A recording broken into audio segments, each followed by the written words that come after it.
Okay, perfect. I appreciate the intro. And you're really muted. well spoken. Perfect. I appreciate the intro. Really well spoken. Bro, I'm nervous. I'm sorry. I'm not normally a fidgety guy. So, we are live with the very first ADOS panel. I'm here with my distinguished guests. I am very, very appreciative. I am very not a host kind of person. I don't like any responsibility of any kind ever. But I felt like on Twitch and in general, there's a lot of time where we elevated a lot of voices. And we see that when we're discussing social and political issues, that there's a very, very often we're missing a specific slant from them, and that is some of our points of view, because the media and just in general, people tend to elevate other voices. And I felt like giving ADOS a specific place to discuss issues, and not just Black issues, and not just issues concerning ADOS, but just issues and social issues and political issues, I thought would be a good place to do. Good thing to do, and I appreciate you guys for being here. I'm stumbling over words, and it's crazy. I'm nervous as heck. Anyway, so we're gonna start off. First guest, we have GSU Gambit. I met him through Facebook. I don't even know how. I was like, he's about to tell the origin story, so I'm about to learn it right now. I don't even know how, but I just know I met him over Facebook. We've discussed some political issues, had some issues at one point, kind of worked through them. We're more eye to eye here. We have, we've been on a bunch of panels. We disagree on a lot of things, but we agree, I think, still on a whole lot more. Thank you for being here, Gambit. Tell us about yourself. Who are you and what do you do? Appreciate it. I am GSU Gambit. I am a software engineer by trade. At night, I am a Twitch streamer that goes in on people on the left and the right. Everybody hates me. But yeah, I just enjoy this space. When you hit me up about the idea from the beginning, I was like, yo, I'm all in. Just let me know when.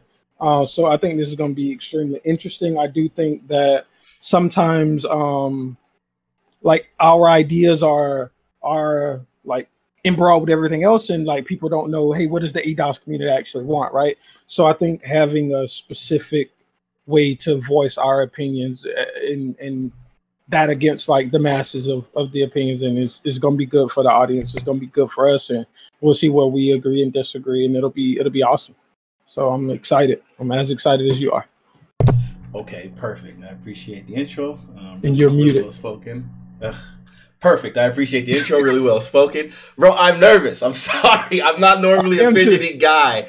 It's just, I don't know. Again, I don't really do well with responsibility of any kind. And like I said, hosting is not my bag. So it's bringing out a different side of me. But anyway, we're working on it. We're going to work on it. I will get more comfortable as time goes on. I'm literally sweating in my hands, which is crazy. I don't sweat. LyraC. LyraC. I think I mispronounced your name more than anyone else. I've only known I don't mind though. Yeah, I've only known her a very, very short amount of time.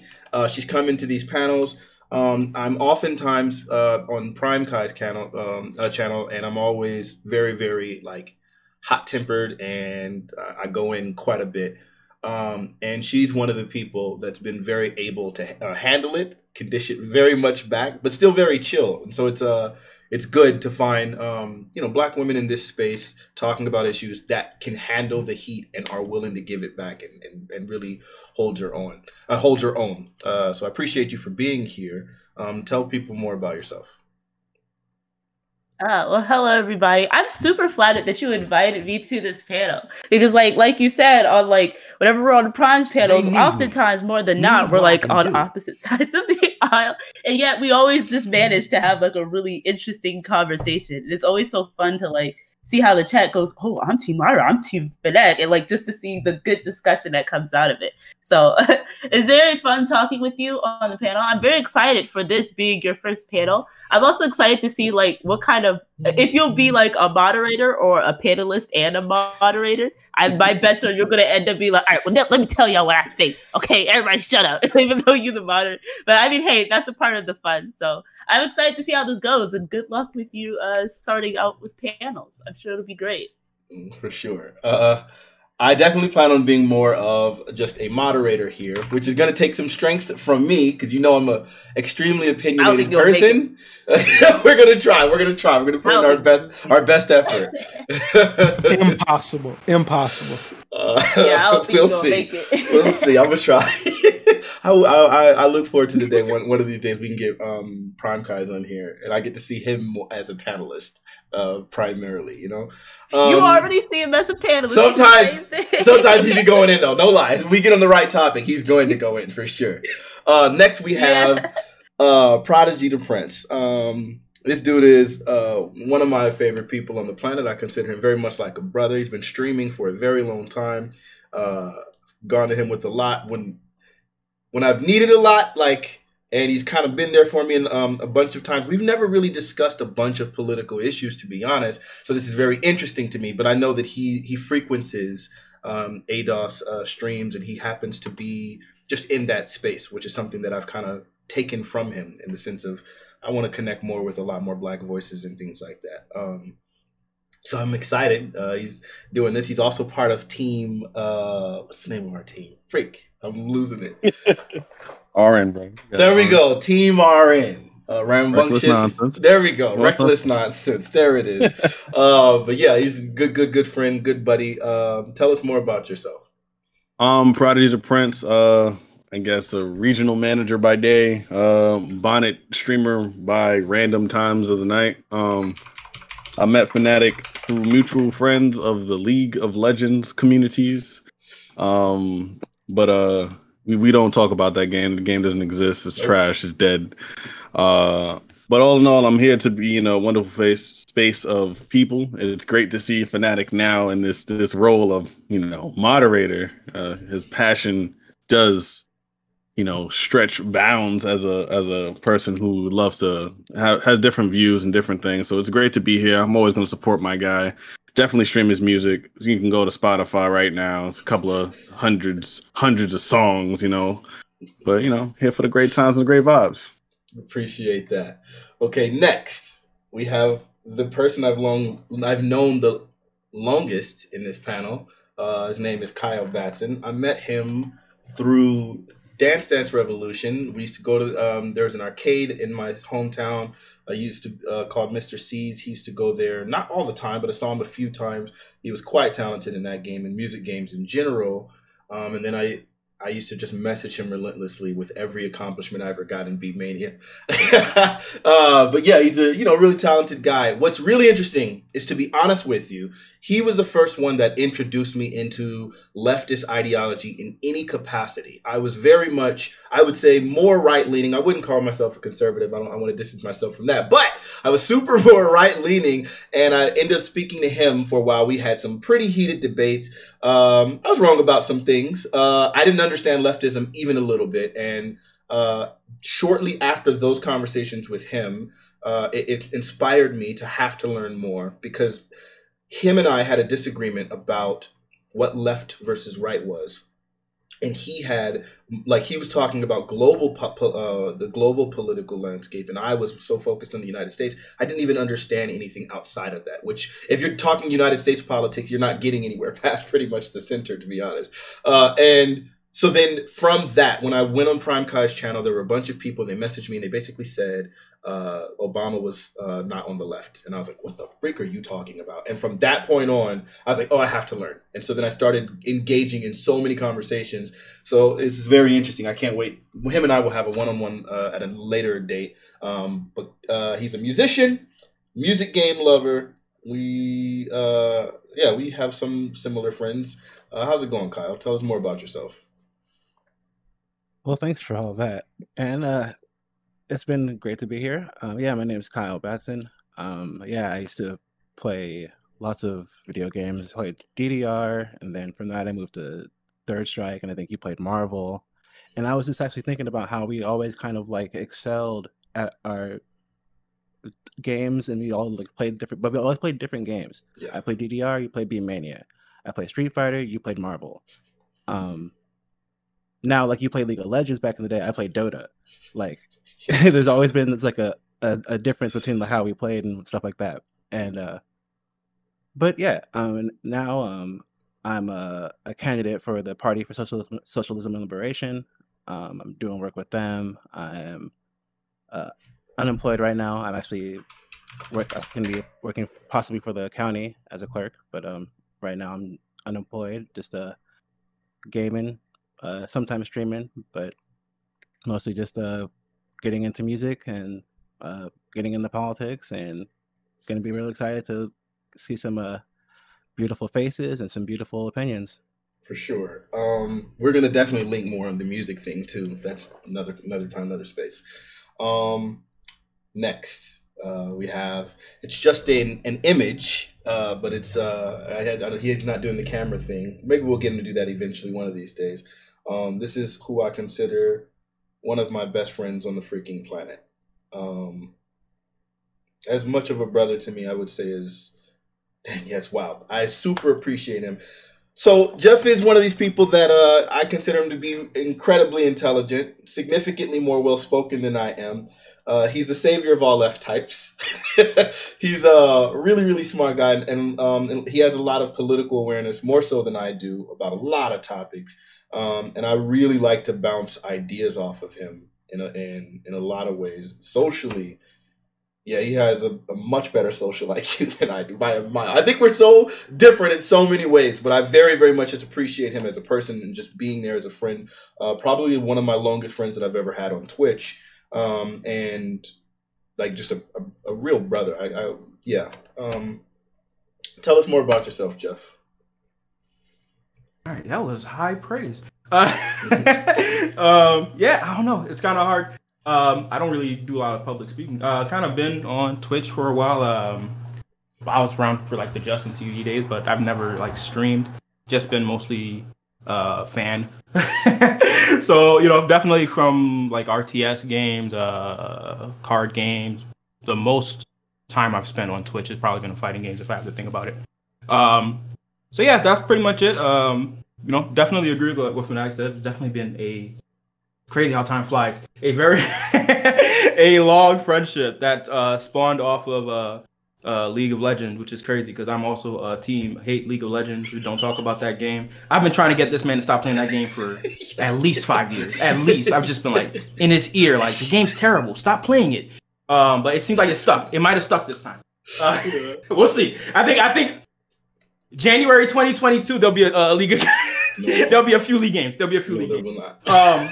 So yeah, that's pretty much it. I would like to say I think me and Fanatiq differ, but I think we're probably more similar than we're different, which makes when we disagree, it's very frictional. Because it's like we're almost exactly there, but neither of us are willing to budge on the point. And I think he argues from the place of I'm trying to tell you why I'm right, and I'm arguing from the place of this is exactly what I mean. And having somebody trying to explain to you how he's right when you're trying to explain to him what exactly you're trying to say, it just means that eventually one of you is going to throw the punch. But yeah, it's been a very fun friendship. I don't own a video camera. I'm sorry. And if you hear my voice sound fluctuating, I have a puppy that's like actively trying to bite my ankles. So that's me. Thanks, guys. I keep telling him to get rid of that dog in different terms, but that's all right. And last, we have the face, Trihex. Man, I'm such a big fan of this guy. He plays one of my favorite games of all time. I would say probably top 5 Super Nintendo games ever created, Yoshi's Island. He's gone on to other games. He's just a fantastic gamer in general. But he's also been involved in political conversations. He used to host a panel with Destiny, not a panel, but just a podcast with Destiny, where they would discuss a lot of political issues and just really quick-witted and really, really informative and good with his words. Very, very entertaining streamer. I've just been a fan for a long time. We speak off stream quite a bit sometimes, but we don't really interact as much on Twitch. But yeah, I'm really thankful for you being here, being a friend, just in our conversations. And one of these days we'll get to hang out a lot more in person, coronavirus, when that's over and all that. Trihex, tell people who don't know who you are more about yourself.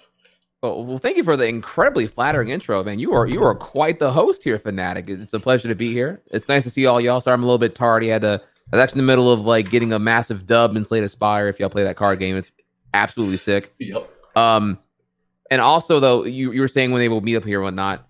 Well, one day we'll get past the Rona, 2030, 2035. At the rate we're going right now, I don't even know anymore, dude. You got people who are still in April 2021, still denying the severity of the virus. It's kind of like, it's shocking to me that we're at that point, because it makes me think here, oh my God, if we're on pace for 600K dead from the virus, and we've had a whole year of turmoil, and we've had, worldwide acknowledgement of how neglectful and awful and abysmal our reaction and like proactive and preventative care towards the situation was and is, to the point where it's actually it's affecting the number one priority issue in America right now, which is the economy.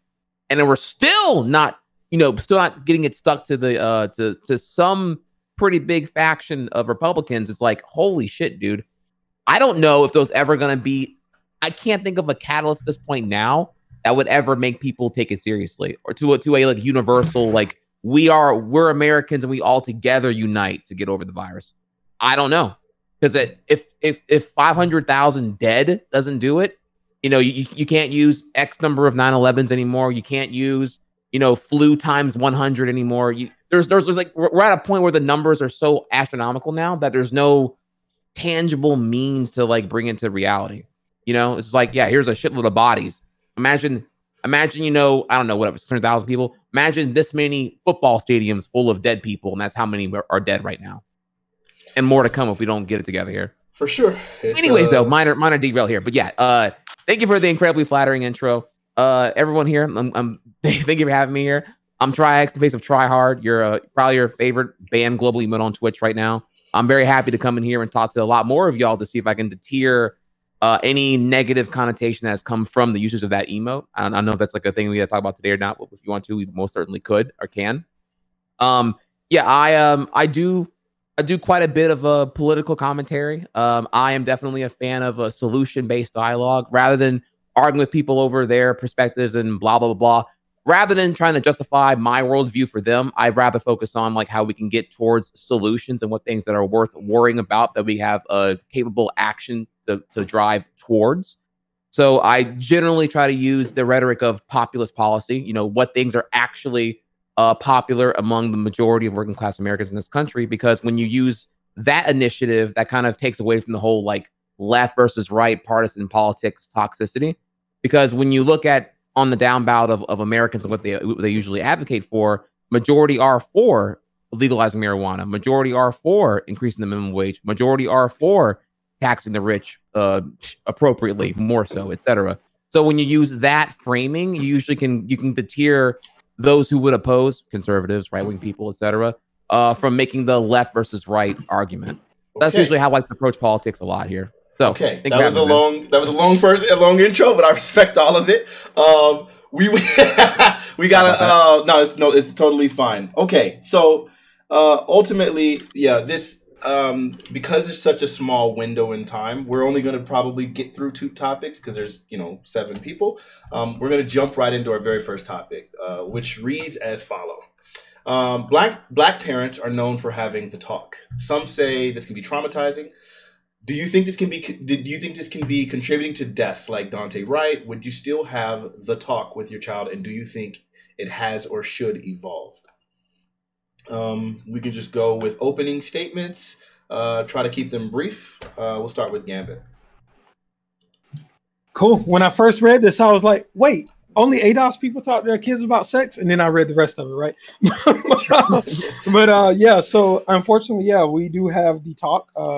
It definitely is something that happened with me and my mom, and just understanding that, hey, when you go out into this world, there are people that unfortunately may look at you differently because of a mutable characteristic, and it's disgusting. I do think I'll have that talk with my kids. I'm hoping that before my kids are of age, we've gotten to a point where these type of issues aren't as prevalent, and we can have the advantage of not having to have the talk. I do think in ways that this plays on our fears and causes us to be more afraid of the police, or maybe somewhat combative. I wouldn't say it's the cause of Dante Wright's, but contributing, I could definitely agree with that for sure. I do think that I've been involved with the cops myself, and I've been uneasy myself, right? And I can see my fears of this could go bad, especially right after Philando Castile died with his daughter in the car.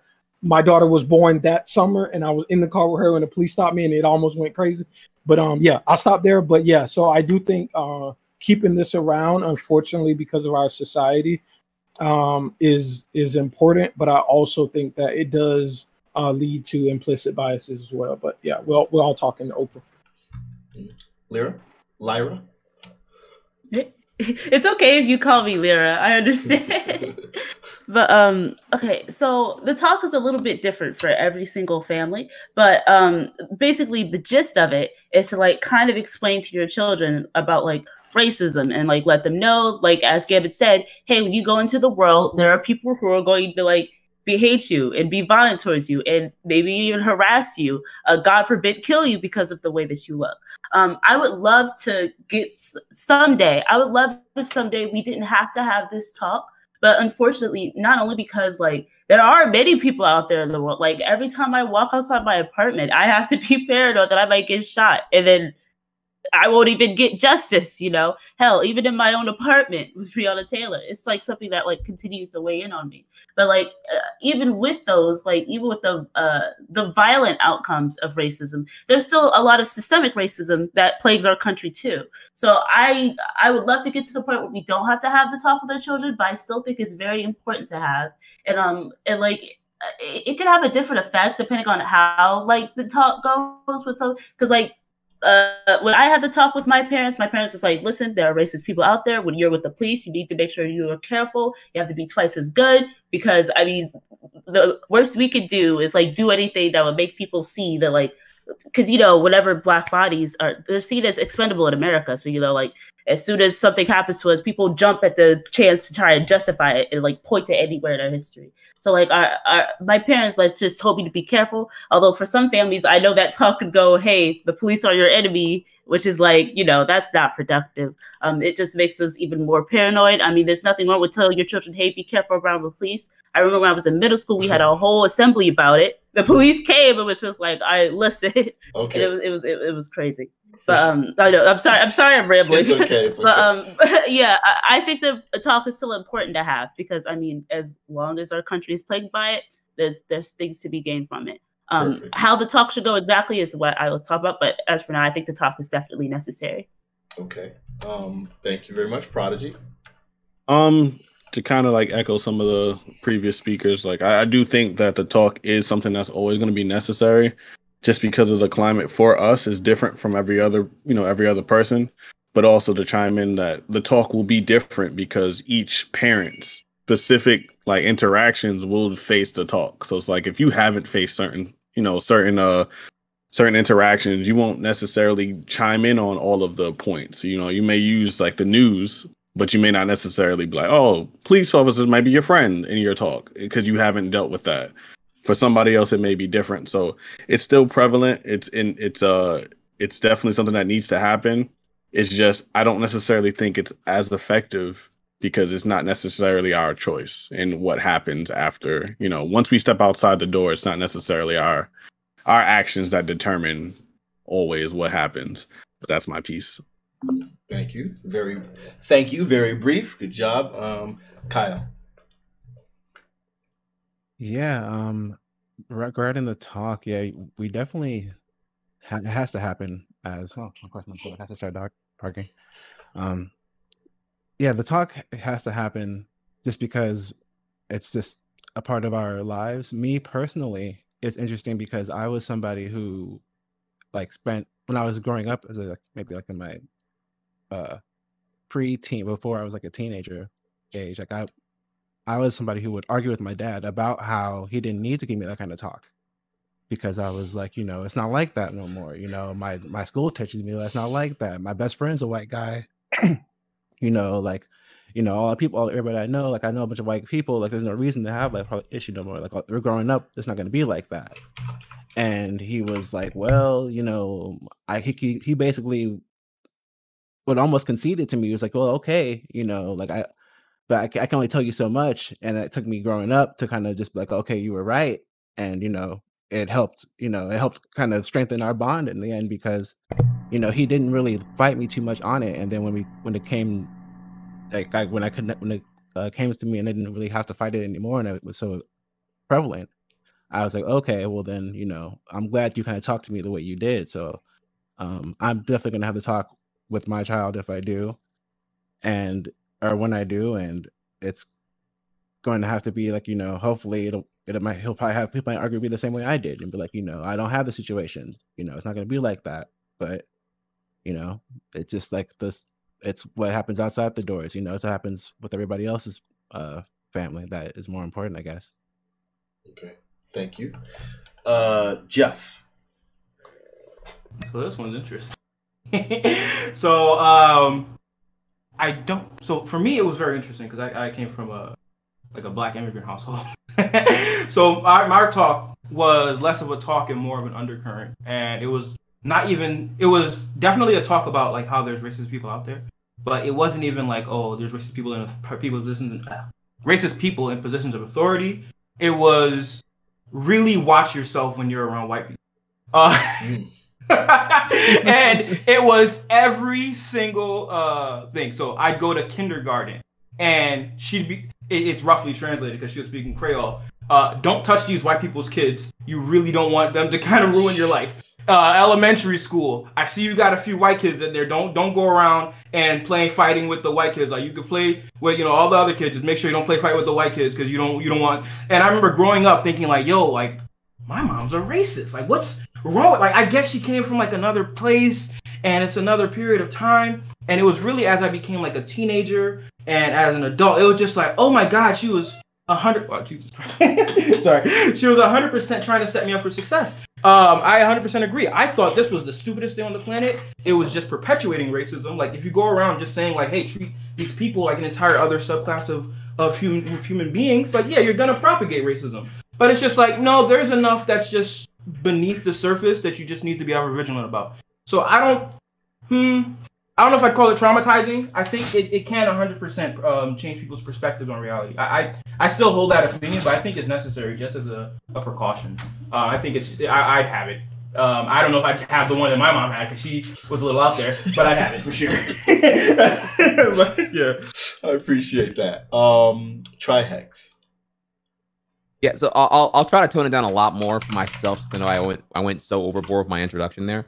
The one thing I want to get to before I even get to mine is that you asked in the opening question here, should we have the talk? Should the talk still happen? And should it evolve?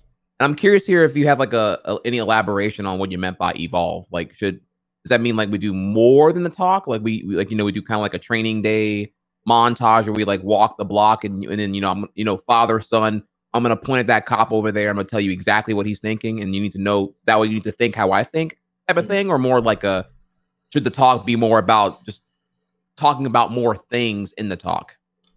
Or did you not really have a particular thing about that evolution situation? I realized by you guys' answer that I didn't really explain it, and I should have probably written it out a lot more. But this is a work in progress, and I'll do better next time. The evolution that I was talking about was specifically that in a lot of cases, when people are arrested, then things can trigger their fight or flight response. And when you see an officer with the gun, the fight response is a little bit less likely, right? And so then as a result, you have people that are more willing to run. And sometimes that can result in the death. And I think that's kind of what contributed to Dante Wright. And so growing up, I always felt like the talk was, you have to be very careful when you're around police, when you're being pulled over. Keep your hands on the steering wheel, turn a light on in the car, have your license and all these things available so that you don't have to be reaching anywhere to look in your glove compartment to have it, like so on and so forth, all of these things that you have to do. And so that was one portion of it. But then now I realize that talk in and of itself can be traumatizing, and constantly seeing all of the people who are killed in the media can be traumatizing. So now I think, for me personally, I feel like there's a necessity to update the talk to also include the idea of whatever you're feeling, it's not a good idea to run because your chances of survival in that case go down dramatically. So just being afraid isn't enough, and complying isn't enough to guarantee you stay alive, but it's probably the best chance that you have, and that would be the evolution that I was referring to. The floor, okay. It's open to the floor after Trihex. Yeah. So So with that, thanks for the elaboration there. What I already got here about the talk, yeah, is the talk necessary? Absolutely. The talk is going to be a necessity of going into whether, depending on your socioeconomic factors here, it could be, you know, when you're like 8 years old, because you could be walking the block whenever you're a child. If you're some of the more rural, it might be something you have to get into whenever you're becoming a young adult, because you find out here that the racism culture is ingrained. And you find out really quickly here where those racist parents have now raised their racist children. And when I mean racist, I don't mean like overtly racist. It can be like more of a subdued, subconscious racism. Example here would be like, you know, like white girls saying they can't date black guys because they're not even them. Their father would be upset and or beat the kids at that point. Stuff like that, right? But anyway, so as long as we have like racial inequality, hate crimes, socioeconomic factors that negatively affect you, you're gonna have to talk. That's because you gotta get prepped for the real world here. You know, high school ain't prepping you for the real world. So someone has to. The guardian, the parent, the older brother, someone's got to get you on that, because either you're gonna find out the hard way or you're gonna get pre-gamed on it and be proactive in that situation.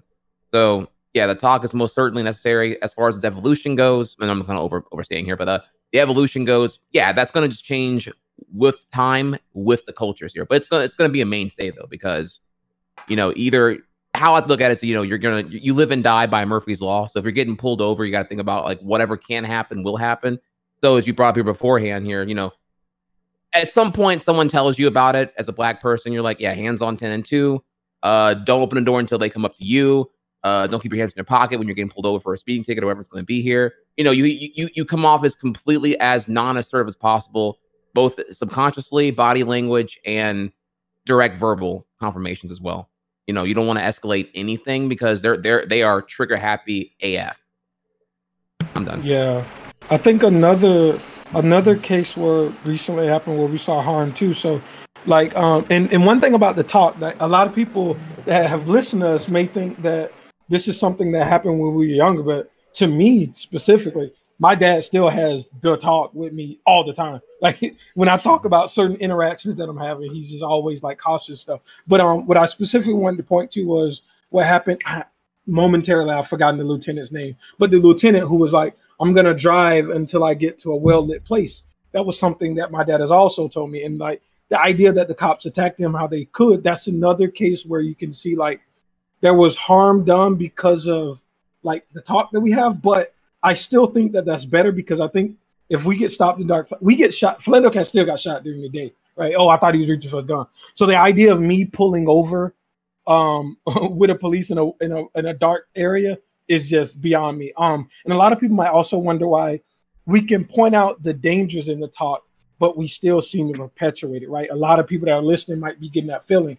The idea of me sending my daughter into this world without prepping her for it, I feel like that's signing her up for a homicide, right? So it's not really feasible to say, hey, these things, we can notice the negative consequences that could happen. So that means that we should just absolve this whole thing. I don't agree with that, because I think it lead to more cases of death. I think, unfortunately for us, we have to be more prepared for an interaction with the police than the police themselves. And that's how we have to try to hope that we can comply and hope that things go well and things like that. So I don't think the idea of abolishing it has merit. And a lot of people that are listening might only pick up on the negative things that we're saying. So I just want to highlight that as well.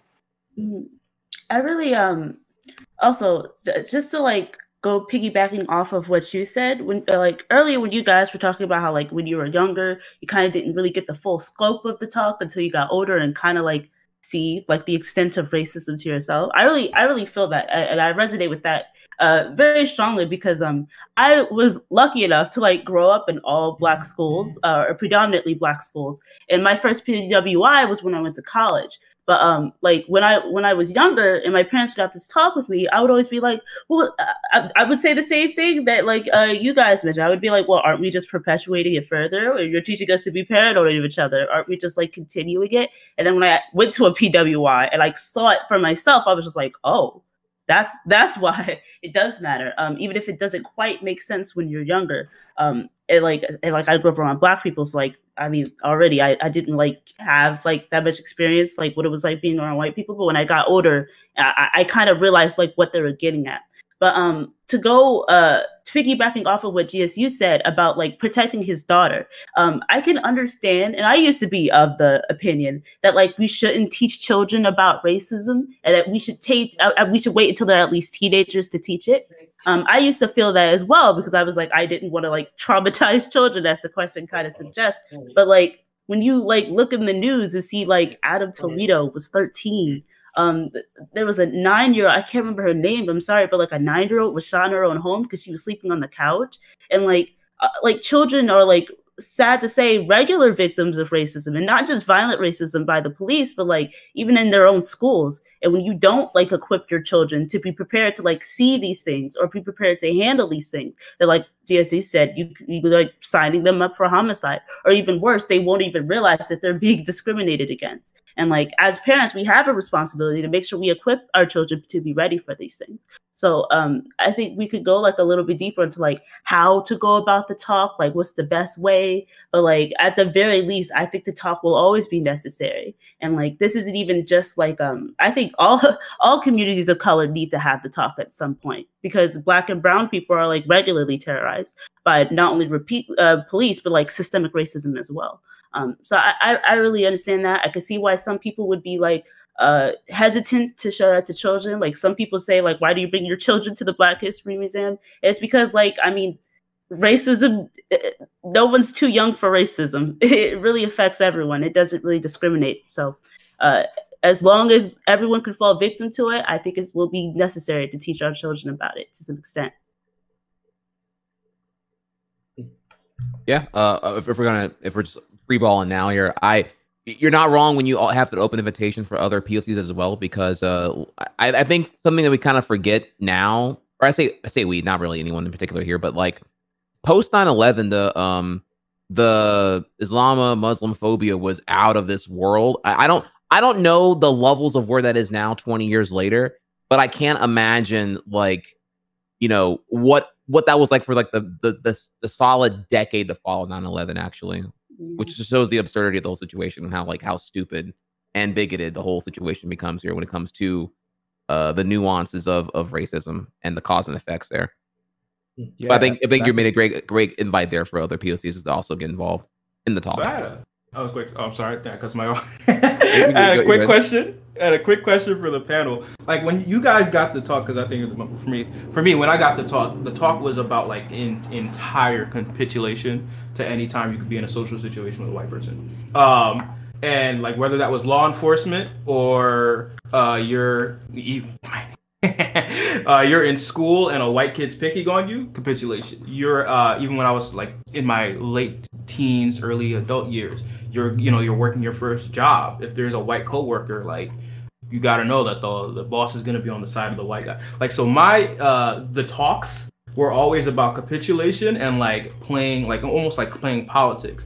So it was like, hey, cop pulls you over, make sure you got a nice smile on your face, you're as pleasant as can be. You don't want him to perceive you as a threat at all, because he already has that idea in the back of his head. When people are giving the talk, is it about like, hey, there's systemic racism and there's some cops who are out there, or not even just cops, but like there's some people out there with racist ideas who are out to get you, and so this is just a heads up, or there's racist people who are out there to get you, this is what you should do to kind of be smart about it. Because I think one is like ramping people up to just like straight up be paranoid. I don't know that necessarily telling your kids to just capitulate to every single white authority is necessarily healthy. I'm not saying that, but maybe that to more of the question of how it should evolve. Maybe like I think Fanatiq was saying, like don't run kind of thing, just because that's really, like, I know you go into fight or flight, but running away is just really not going to be a better answer. So generally, question to the panel, like when you got to talk, like was it more just kind of keep a lookout for people who are racist, or people are racist and here's what you should do? I guess I'll go first. I think it's kind of like Gambit said, the talk never stops. So like when you're a kid, it's kind of like it started of like what your mother said, watch out for the white person. But then as you get older, it's like, in social situations, you should be on all alert, pay attention to all exits. Make sure you have an exit plan, exit strategy. Always be aware. So it's like now you start picking up these nuances, and then you see it for yourself for the first time. And that's like, I think the first like culture shock you get, because you're always like, all right, mom, all right, dad, all right, whoever your figure is, you're just talking about this stuff because this happened in your old time. Then it happens to you. And it doesn't matter if you're 10 years old or 27 years old, it will strip you bare of all things you've ever known, because then you start to resent or almost retract all friendships you've ever had with people. You'd be like, so like, were they thinking of like this when they met me? Like, was I that token black guy for them? Like, did they pick me first in basketball because I was black? Like, or because I was actually good? So it starts to be like, you have to rethink society. And it's a lot of pressure to put on kids. That's why it's like, it's not one talk. Like, it should always be a conversation instead of a talk. Like, hey son, how was your day today? Oh, Johnny brought, cookies to school, but I happened to get one with a lot of chocolate chips in it. But everybody got sugar cookies, and then he was like, well, is Johnny white? He'd be like, yeah, but he's my friend. And then he'd be like, then you can have that conversation. And it's always good to give both sides to kids, because kids are not as dense as people try to give them. Like, they are really good sponges. They absorb a lot of information, and just like, no kid is born racist.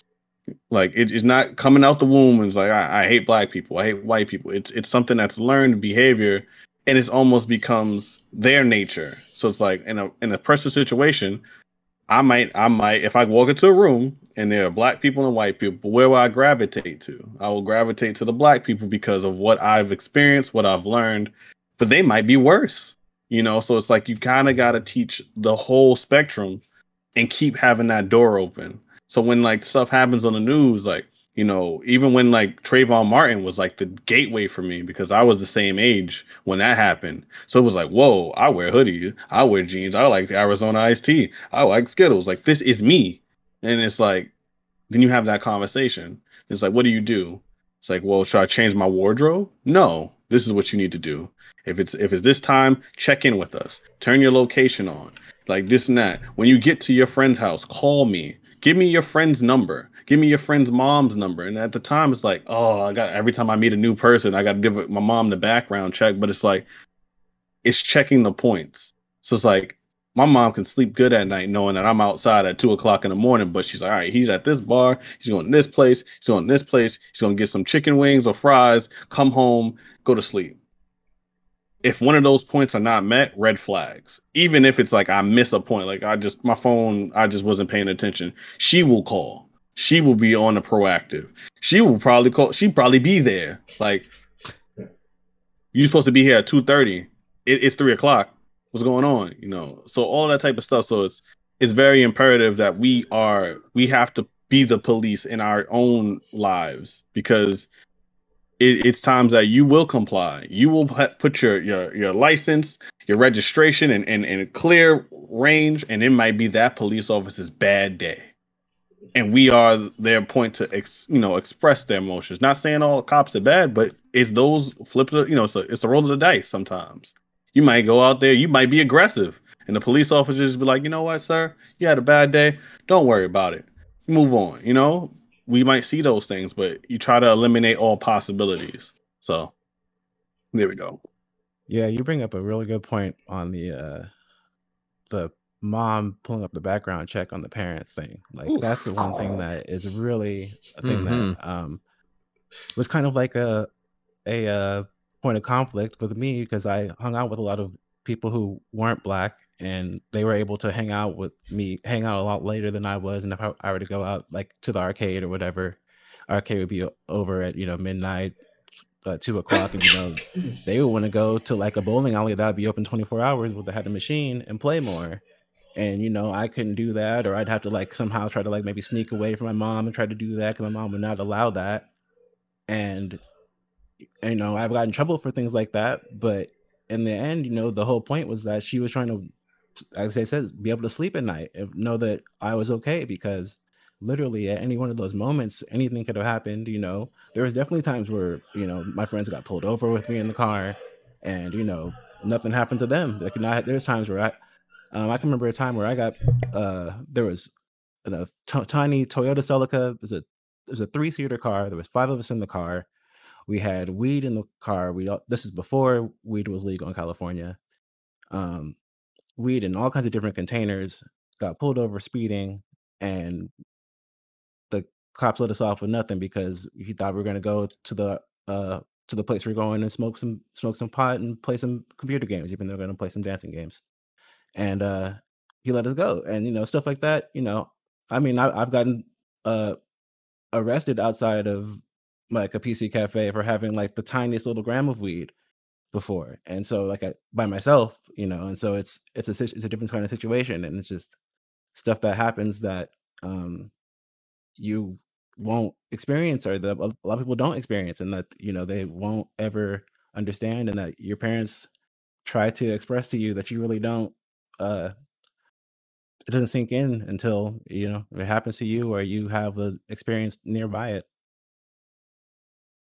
Yeah, I thought you brought up a really good point about the black parents, because I think it's like a lot of, or it's not exclusively a black parent thing. It's just like I know a lot of black parents are like that. They're very very stern on the leniency of who you hang around and where you can go or who can come over. Right, you're right, especially compared to like, and again, I don't want to make this like too racial, but when it came to white friends with their white parents, how they can talk to their parents, I was just like, damn, you can curse around your mom? Holy shit.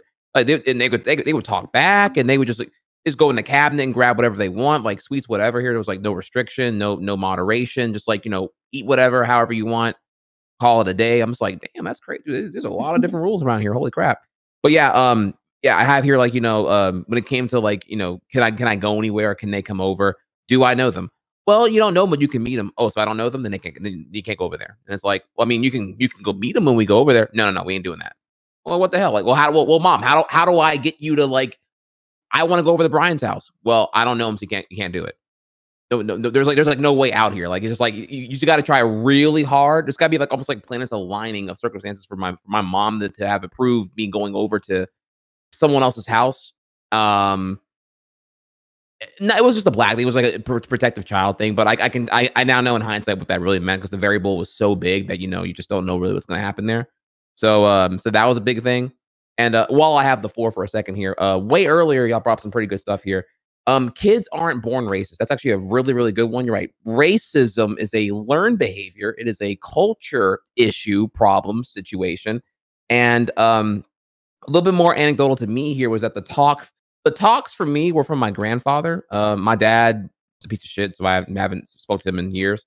But my grandfather, he actually, my talks were mostly about don't get over influenced by the other black kids at school, that's because he saw that I was trying to like fit in with the black kids, and because the black kids at my school specifically here were the ones who were telling me that I was acting white. They were like, yeah, why you talk that way? Why are you trying to impress right now, bro? I don't understand that. They thought it was all like I was like a fixated on doing some kind of act to present to like pass as like not ghetto or something. I don't really know. Again, this is all a pretty big shock for me, because I was born in Orlando, Florida, where it was much more diverse, multicultural. You got Puerto Ricans and Cubans everywhere, etc. And then I actually didn't even see race when I was there as a kid until But then when my parents divorced when I was 11 years old, we moved back to rural small town Louisiana. And it was here where I just saw how incredibly different things were. Going to middle school here, 4 groups: black girls, black guys, white girls, white guys. Those were the 4 big groups. And it was a subconscious, untrained condition. And I'm just like, this is not normal, dude.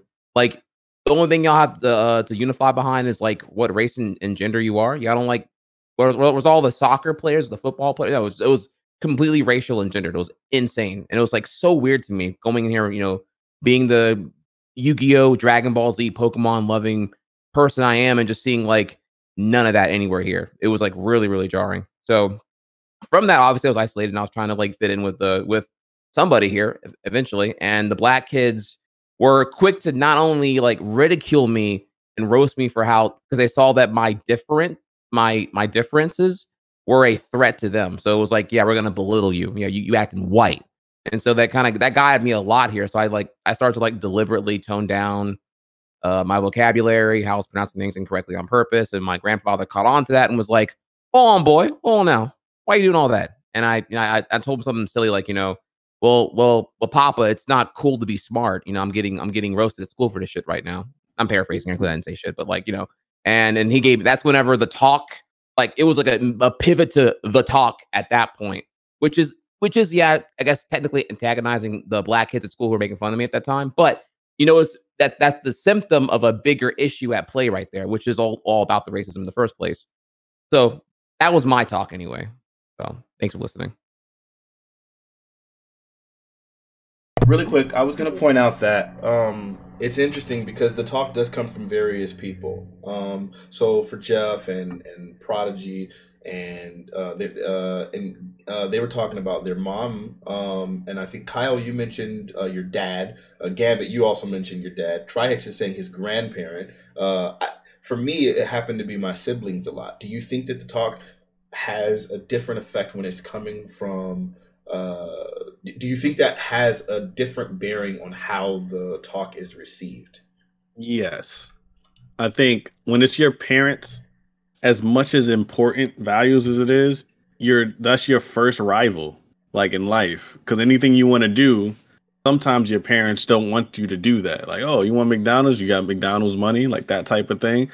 If it comes from your friends or it comes to somebody that you willingly and like bring into your life, it could be an after school teacher or your, you know, or somebody just at the store you love going to. It's like, hey man, this and that. You're more receptive to the information because it's not like it's not a teachable moment. It's a conversation. So it's like, if I'm hanging out with you, Fanatic, like, oh man, you know, that combo you're doing, you should just like, you know, quarter circle back and then go up. And then you're like, oh snap. But if you're watching like, if somebody's telling you this is what you need to do, and like, or you're going to be a failure in life, you're gonna be like, I'm just gonna play another game.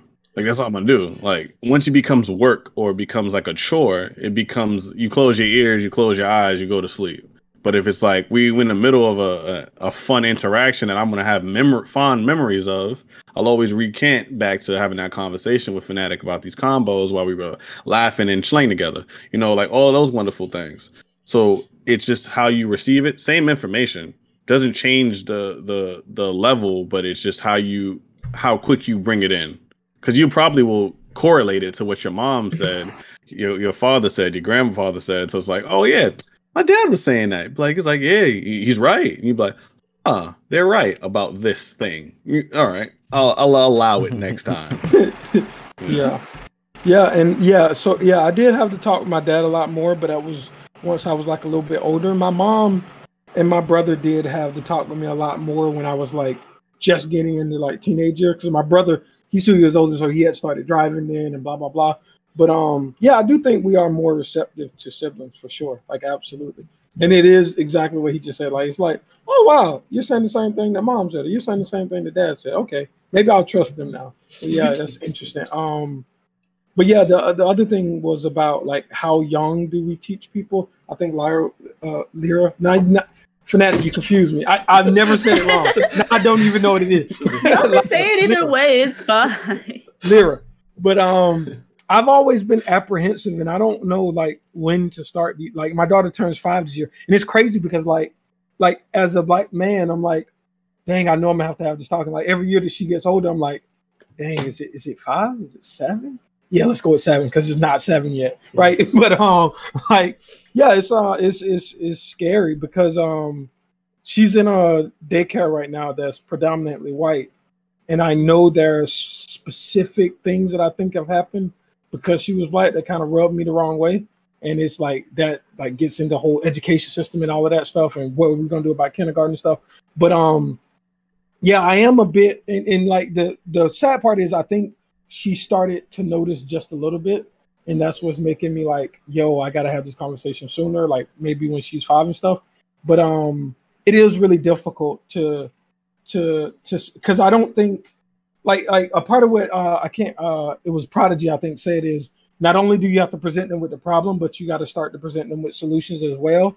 And she's not of the age where a solution like would make sense. So it almost would be as if I'm just giving her the problem, and that's the part that makes me apprehensive about it, is because I want to prepare her for this whole being black thing. But yeah, like trying to teeter the line between like fear and pragmatic solutions is difficult, and it's something that I don't think you can prepare for as a parent. You just kind of feel your way through it and see how it goes and see how they respond to it and talk to them and try to get their feelings on it. But yeah.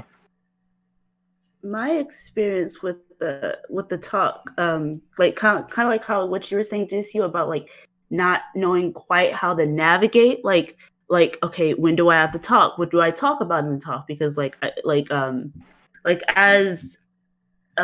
Prodigy mentioned that like it should be a conversation, not just talks was going to evolve. So like even just knowing what information to divulge to your young ones, I really wish I like had like a better solution. But like when it came to this, the solution that my family did was I think it's kind of strange because like I grew up in Black schools and my parents did that on purpose. Because because they didn't really know how to go about telling me like how to be socially aware about when discrimination is racism is happening. So they kind of like avoided the problem entirely and just sent me to like Black schools. And my first PWI was when I went to college. And like when I went to college, it took me like a while to realize that people were being racist to me because I just wasn't equipped to like even recognize it or deal with it. And in which case, when my parents noticed, they had another talk with me when I was older. Really quickly, what's PWI? Predominantly white institution. Yeah, predominantly white institution. Okay. Sorry, I kept saying the acronym. But so like I socially I was kind of inept in order to deal with it. I mean, my parents would like go out of their way to take me to like, you know, more so like white spaces, so I wouldn't like, you know, they wouldn't be like aliens to me, but like I didn't really know like how to socially like understand what was happening until I got older, in which case my parents had another talk to me. But like so I did have the talk when I was young. I think I was about 6. And like the scope of the talk for me when I was 6 was like, hey, they kind of like explained racism to me. It was like, well, people are gonna like hate you and treat you differently because of how you look. And you know, when that happens, the best you could do is just, you know, just try to take the high ground. And more of it, I think, was more so about the dangers about it. Like when I was younger, the more of the talk to me was about like police and like authority figures, about like what to do if your teacher is being racist to you, because it really sucks about like how much racism children are like forced to witness and like endure at such a young age. Because like my sister works in childcare, the teachers there are so racist. They're so incredibly racist, and like my sister just constantly has to like check them because they'll just say like little slick stuff like, oh, what's your favorite Medea movie? Like weird things like that. Asking that to children. It is like, what? It's so weird. Like, oh, what do you want for lunch today? You don't have any chicken? Ha ha. Like stuff like that. Jesus. Which is like, we laugh about it. It's just like, I don't keep on, she's talking to 5-year-olds. It's so fucked up.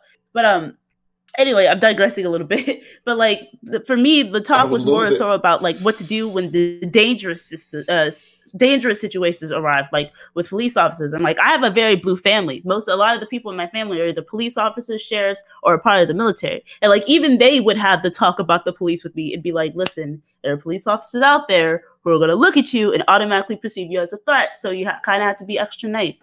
And then when I got older and my parents kind of like saw, like kind of caught on that like, oh, well, my friend said this to me. I like a true story. When I was a freshman, I was in a group in one of my classes, and one of my classmates named our group Reverse Oreo because I was the only Black person in it, and it was 3 of us. And like even then, I was like, I don't know how to feel about that, but that's kind of weird. And like just little things like that, I didn't really know what to do about until like my parents caught on, and they kind of had another talk with me. In which case, the talk was like, hey, when you see people, check them, Don't be afraid to check them. But at the same time, be kind of extra careful because you never know what might happen. So it is very difficult to kind of like knowing how to navigate what, not only when to have the talk, but what to talk about in the talk. And like, I wish I personally had a better solution for that, but like my parents kind of avoided. They kind of like 5-head went around it until it like I got older. But like obviously everybody can't do that, so it's kind of difficult. But I would say I think it's still important that you have the talk. Maybe not now, but like eventually while they're young, because like children are smart, like as we said earlier, and they catch on to these things kind of quick. So I think it would be better to know, like, hey, I'm sure you probably noticed this. This is kind of what's happening. But at the same time, we have to be kind of careful because we don't want to like teach them that like, oh, everyone who looks different from you is the enemy, which isn't true at all. And we don't want to raise people to believe in that. So like the nuances in talk is different for every family. But at the very least, I do think the talk should evolve as like, not only as we get older, but also as our like social culture changes. Because 20 years ago, the talk wasn't, oh, you know, if someone's being racist to you, call it out. It wasn't that. The talk was like, if someone's being racist to you, deal with it. Bear it. Just bear it, because you can't do anything about it. Because, I mean, the social climate was very different 20 years ago. And it's changed today. Sure. But the talk is definitely something that should be always evolving. Like, not only on an individual basis, but like on a kind of like a more societal area as well. Like, as generations go on. Absolutely. So, it's kind of hard to as I'm not a panelist, I didn't interject very much. I just wanted to highlight a few things that really stood out to me. I heard a lot of you guys say things about like how as you were growing up, you thought that the racism was gone. And I think a lot of us did. I had that very same experience. I've talked to Jeff extensively about that, where the one time my mother and my sister were having a conversation, and it wasn't that they were having a talk with me about like, hey, you need to watch out for this. It was more about them just kind of venting their frustration with a lot of what's happening with police officers. During that conversation, I remember arguing with both of them and telling them, this has nothing to do with this is those people's actions that are causing this, because I haven't had this experience. It never happened to me. Why am I not being affected in this way? I hadn't been driving very long, because then very soon after that, I was very much affected by it the same way. But I do feel like a lot of times, I like the idea of having various talks and the idea that it needs to evolve, which seemed like that was something that was echoed from a lot of different people. At different ages, you have different appropriate talks for different levels and different interactions. Someone just told me today, my cousin, he's 24 years old, and he was terrified to get his driver's license because he was afraid. His response to his mother was like, why are you just not getting your license? Was because if I start driving, then that's the first step that I can literally die for. And that broke my heart a little bit today, because it was just like, wow, like he's dealing with that. And then on his driver's license picture, he made a very funny face, like, which was a very exaggerated like smile. And when his mother asked him, why did you take your picture this way? His response was, because if I get pulled over, then they will at least laugh before they ask me to get out of the car. And it's just like, dealing with that sort of mentality is just, like I said, it's trauma. Crazy. It's trauma. That's OD. But that was a softball question, okay? And I appreciate you guys for all. I feel like we all kind of said our pieces, and I don't really feel like there was very much contention, so I don't know if anyone feels like they need to get the last word. If they do, you can do so, or we can move on to this next. I want the last word. Hold on a second. Go ahead, Jay. When Prodigy said your first rival is your parent, that's a bar. That's got to be the last word. Facts. 100%. Yeah. Man. But I think this is just the surface level of the talk, because there's so many more conversations to be had about it, right? I feel like going in depth about the idea of whether or not we should be obsequious in the way that we're teaching, teach like obsequiousness to the children, and the idea of like, nope, just always agree with the white people, always let them get it, like things like that. It can be somewhat harmful, and someone echoed that in chat quite a bit. And so I can. I feel like another talk for another day, but I appreciate everyone's takes on this one. The next topic is, I think, a little bit more of a hardball question. I hope everyone we can get through this one. It shouldn't be too bad. This is a heavier one. What you got? What you got? It says there is talk of what blacks can do to be better allies to Asians. Some blacks feel that there is considerable anti-black racism and proximity to white supremacy within the Asian community. Would this prevent you from being an ally? What is the scope of your alliance, if not? And we'll start with Gambit. This one is tough, man. This one is tough. So like I said earlier, I work in software engineering. So I work with Asians all day. Asians, white people, and just me almost. It's like a couple other black people. The entire industry, it seems like. But it's it's what's been happening with Black people need to stand up. I will always agree with, hey, we should try to be as helpful as we can to other minorities, because I feel like maybe that creates, like, it's like the Rainbow Coalition, right, from Fred Hampton or something, right? But I will say that we've went through a bunch with this implicit bias training and stuff. And one of the things that I noticed, and it wasn't like on purpose, it was through conversations about topics like this, was that the some kind of way the white people at work seem to be more receptive than some of the Asians. And in a lot of my interactions, because me and Fanatiq are the same in that we always think we're the best at whatever we do. Like, literally, I think I'm the best software engineer of all time. But when I run into, like, I've traveled to Asia, I've been to Singapore, I've been everywhere for work. When I run into people that are in the Asian community, they always somewhat seem to think there's another guy, right? Like, I can't be the guy that's leading all of this initiative. There has to be somebody else that they just haven't met yet, because it can't be me. So the implicit racism that I've run into, or subconscious racism that I run into from Asians, is very high. And in some ways, in some interactions, I would say it's even higher than some of the interactions I've had with white people since I've been in the field. So I do feel like when we call out that, hey, our friends in the Asian community, you should stand for us more, there's like a lot of validity to that. And I don't see the same level of like, we have conversations about, should we be more helpful to the Asian community? I don't know if they have these conversations of, should we be more helpful to the Black community? And things like that are incredibly, like, depressing, right? Because I feel like we go above and beyond to try to be more helpful to other communities. And I don't think that's always reciprocated. But I'll stop there and we can talk more in the open. Thank you, Lyra. Yeah, so like you could just say Lyra, it's fine. But okay, so like when I read this topic, I was like, "Oop, here we go." I knew this was going to come on one of the panels that I go on.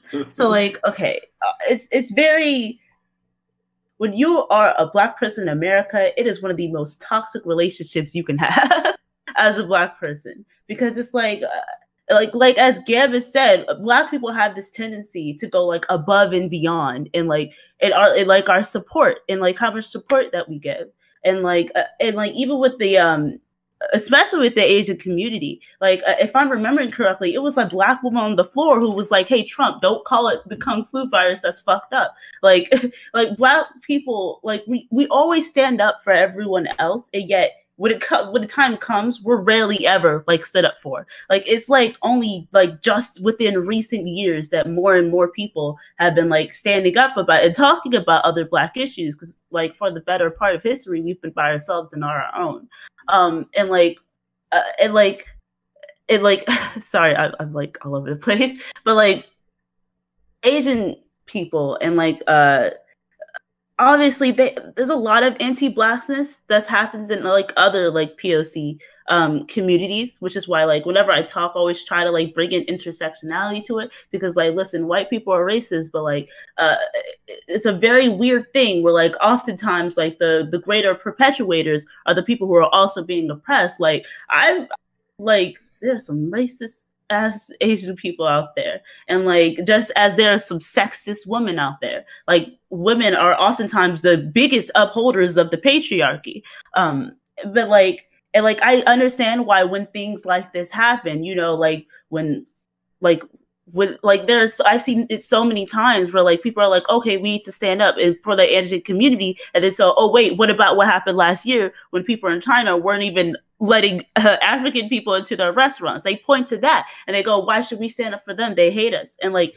when things like happen, I can see why people would like hesitate to stand up for the Asian community. However, I think it's counterintuitive, because like one of the reasons that anti-Blackness like perpetuates and penetrates into all these communities is because of white supremacy. It's a symptom of white supremacy. And like, even though it can hurt when like, hey, like we're all people of color, we should all be standing up for each other, it's hard to stand up for somebody who's like kicking you in the dirt at the same time. But even though it's hard, I still think we should do it, because, you know, we still shouldn't turn our eye to like white supremacy, racism whenever we see it. You know, like even though like a lot of people in the Asian community are also racist, hey, a lot of people in the Black community are racist too, you know. And like we should never let that stop us from being allies. When it comes to like the amount of support, wait. I'm sorry. These are intros. I'm sorry. It's okay. I'm sorry. I always forget. Okay, I'll stop there. Bars. Everything you said was on point, though. I respect it all. I respect it all. All right. I was vibing. Yes, I was. I almost forgot. Prod. Oh, you're a pro streamer. You're a pro streamer. You're muted. Stole that line from Prime. Hear me now? Good. All right, so what I was going to say is pretty much is that I think just for opening, I think one of the I guess common misconceptions that we do forget is that Asians are also minorities as well. Because I think a lot of times like people just they're with us, they here, but they also have their internal struggle as well. Like a lot of from people that I know that are Asian, like all of the communities do not see eye to eye. So it's like they already deal with superiorities between their cultures. So like when they're dealing with that, someone who is not even Asian, they don't even associate with us. They'd rather deal with another Asian than deal with another group altogether. But just for me, it's just like I feel like there's times that it's like even with the whole George Floyd, because when it happened, 11 months ago when they started the marching in New York, and I've been heavily out there, Rona and all. I feel like I haven't seen a lot of them. I haven't seen a lot of them. Like even when I've seen a lot of supports from white people, but I haven't necessarily seen a lot of support from Asians, and as a broader scope, not because of. And I asked one of my friends, I was like, this is going on. This could affect, you guys could be next in situations like this. So, rather as well get the push for the policy change. And they're like, we'll rather wait till it's our problem than to join in someone else's problem and get backlash because of it. And like for me, it's like it was always like dawning to that. Like I'd rather avoid confrontation till I have to be in the middle. Then I'll do something. But until then, I'm going to ride the waves. And that is my opening. Okay, Kyle. Yeah. There's a lot of history with the Asian and Black communities, unity and split from that. Obviously with the history of how just Asians were immigrating into this country, there was restrictions on how they could get here, and there's restrictions on which countries could come. In the Asian community, there's colorism as well. Pacific Islanders, Filipinos, they get treated as like the quote unquote Black people of the Asian community. Back throughout history, I have a few friends who constantly kind of try to highlight actually the Black and Asian struggle as connected, because I'm a leftist, and back through the times of the Black Panthers and connected with Mao and China, that's always been like a connection. So when it's coming to now with the contemporary situations with the past George Floyd and now the Stop Asian Hate movement, there's the term ally is one of those terms that is something that I don't even know is something that is necessary anymore. Like we don't really need allies because like as most groups will do, they'll say they can do it on their own. They don't really need an ally, not to be I don't know if this might get too violent to say, but you don't need more allies for Black people. We need more John Browns. You need people who are willing to, do more than just march for, an Instagram photo or to say they were there. You need people who are willing to, really stand against stand up and maybe put their life on the line for stuff like your cause or for the shared cause. And that's something that is needed on both ends. So I mean, like I wouldn't say I would I would happily be an ally, but I would want to be more because it's bigger than that. The struggle is bigger than that, and that's what I'll say for right now. Okay, fair. Jeff. So I'd say like the anti-black racism in like the Asian community wouldn't stop me from being an ally. But I think the scope of my allyship, maybe I can go into that. I don't know exactly kind of what we kind of look for in being an ally. For me, being an ally basically means you call out injustice when you see it.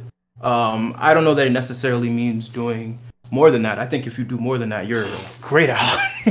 But I think like that's the bare basis. Like it was said before, there is definitely a lot of anti-black racism. Like that is just permeated within America. The black man is, or not just the black man, but the black person in America, like the American or African American, is a very incredibly magical, beautiful, savage, incredible being who simultaneously doesn't exist and is also in the shadow of the back of everybody's head. It's incredible. There's just so much hatred. It's internal hatred. It's external hatred. Being black, I've come from a black immigrant family. We understand that we're the notion of black, but sorry, got puppy jumping on everything. There's the same notion of yes, we are black, but we're not that black. So within even like the immigrant community, so like you hear like stories about like I don't know if Twitch considers a slur. I'm gonna say Uncle Tom, but leave it. I don't know. Like there's the notion of like the Uncle Toms. So there's internalized black hatred. So for me to see Asian people carry this like specter of this imaginary black man and to also deride him, I don't think I could hold any other minority. While unfortunate as it may be, I can't hold them more susceptible than I hold even like the black people who live that experience and still have to fight that demon. So the scope of my allyship is, hey, you see foul, you call foul, because at the end of the day, you're not really making the black experience better. You're just kind of slowly whittling down, and you're just kind of acquiescing to white supremacy. Because yeah, that's the force that was in power, and 2020 was scary, folks. That's all I'm gonna say. 2020 was scary. 2020 was scary. That's all I got. Fair. All right, Trihex. Yo, actually, I asked some questions here about this whole thing here. So the question was, I'm paraphrasing here: should blacks be allies to Asian Americans who are facing hate crimes and things related to that? And if so, how? It's kind of what I interpreted this question as. And is this question being provoked by, say, the Atlanta shooting, which was definitively hate crime related? Is that what we're kind of getting at now? Where like, or is it like a bigger thing because the whole like Kung flu and you know coronavirus is China's fault and all the Chinese people they have it or whatever? Like, is there like where's like the origin here, so I get a better idea of like where I'm trying to go with the question being answered? Well, are we talking about in general like how there's always been some racial stigmatization of Asian people in America, or like more nuanced and more relevant to recent stimuli? I should probably have included the articles in this thing. Again, this is work in progress and we're learning. So there was an article in which I can't remember the person's name. I have one here where the title of the article is "How Black People Can Be Strong Allies to Asian Americans Right Now." The MSNBC tweet. Yeah, it was super cringe. And then there was another person, who spoke up, who was in a political position that made the statement that blacks need to do more for the Asian community right now. And so while Asians are facing an unprecedented number of hate crimes because of the coronavirus and other complications, that talk has like kind of just been in the politisphere. And so I've heard various sentiments from other people talking about almost an unwillingness to do anything beyond the basic decency when it comes to being an ally towards Asians, specifically because of the anti-blackness within the Asian community, and so on and so forth. So I kind of just wanted to get you guys' takes on that and just discuss that relationship as a whole. It's a little bit foreign to me, honestly. I can't say I've really gone the nitty gritty and know enough like Asian people to really like know the nuances of how their parents and their generations before perceive other races, much less Black people. I can say I've had spoke with friends. I've had a Vietnamese friend tell me that the Filipinos are looked down upon from all the other Asian countries comparatively. I've had Chinese tell me that the Japanese are annoying, or I've seen a lot of like inner Asian nationality conflicts go on there, and they're more fixated on that superiority complexes more so than even looking at the spectrum outside with other races. Usually it's more about like dating inside the race, or don't date don't date or get romantically involved with anyone who's not in our spectrum or our approved thing. Much more traditional and family approved. Whereas comparatively for Black people, it's more like, well, it's pretty crazy if you go interracial, man. Their folks might not approve of you, and their folks, sure, she might be cool, but their folks might be a danger to you eventually. That's collateral you gotta invest in there. So that's kind of on you to do if you want to get into that. But with that aside here, should we be allies? Should anyone be an ally to another person? Should we all do like the quote unquote the objectively morally right thing and call out injustices? Certainly yes, but that framing is like a boring one to examine. The one where, again, the one that's going to name drop here, that I believe it was an MSNBC tweet that was that article you're referring to right now about like how like the call to action is that Black people should feel or Black people are obligated to help Asian people, because right now we have the Atlanta shooting going on, and it's just so bad for them right now. Not to make it about oppression Olympics here, but like the fact that Black people are obligated to help another race because the oppression of Black people to that extent has been normalized now over the last like 60 plus years since. I mean, I'm being non-discreet here, but like since civil rights movement, like it's not like that solved racism obviously here, but like shit has not been peachy rosy for the last 60 plus years. So like you can just tell there's a hint of elitism, entitlement, and normalization of the brutality that Black people face in America time and time again. And so yeah, it does come off really, really, I don't know, rude, crass, obtuse, obscene, entitled. So yeah, is there an ingrained inherent obligation? Of course not. No.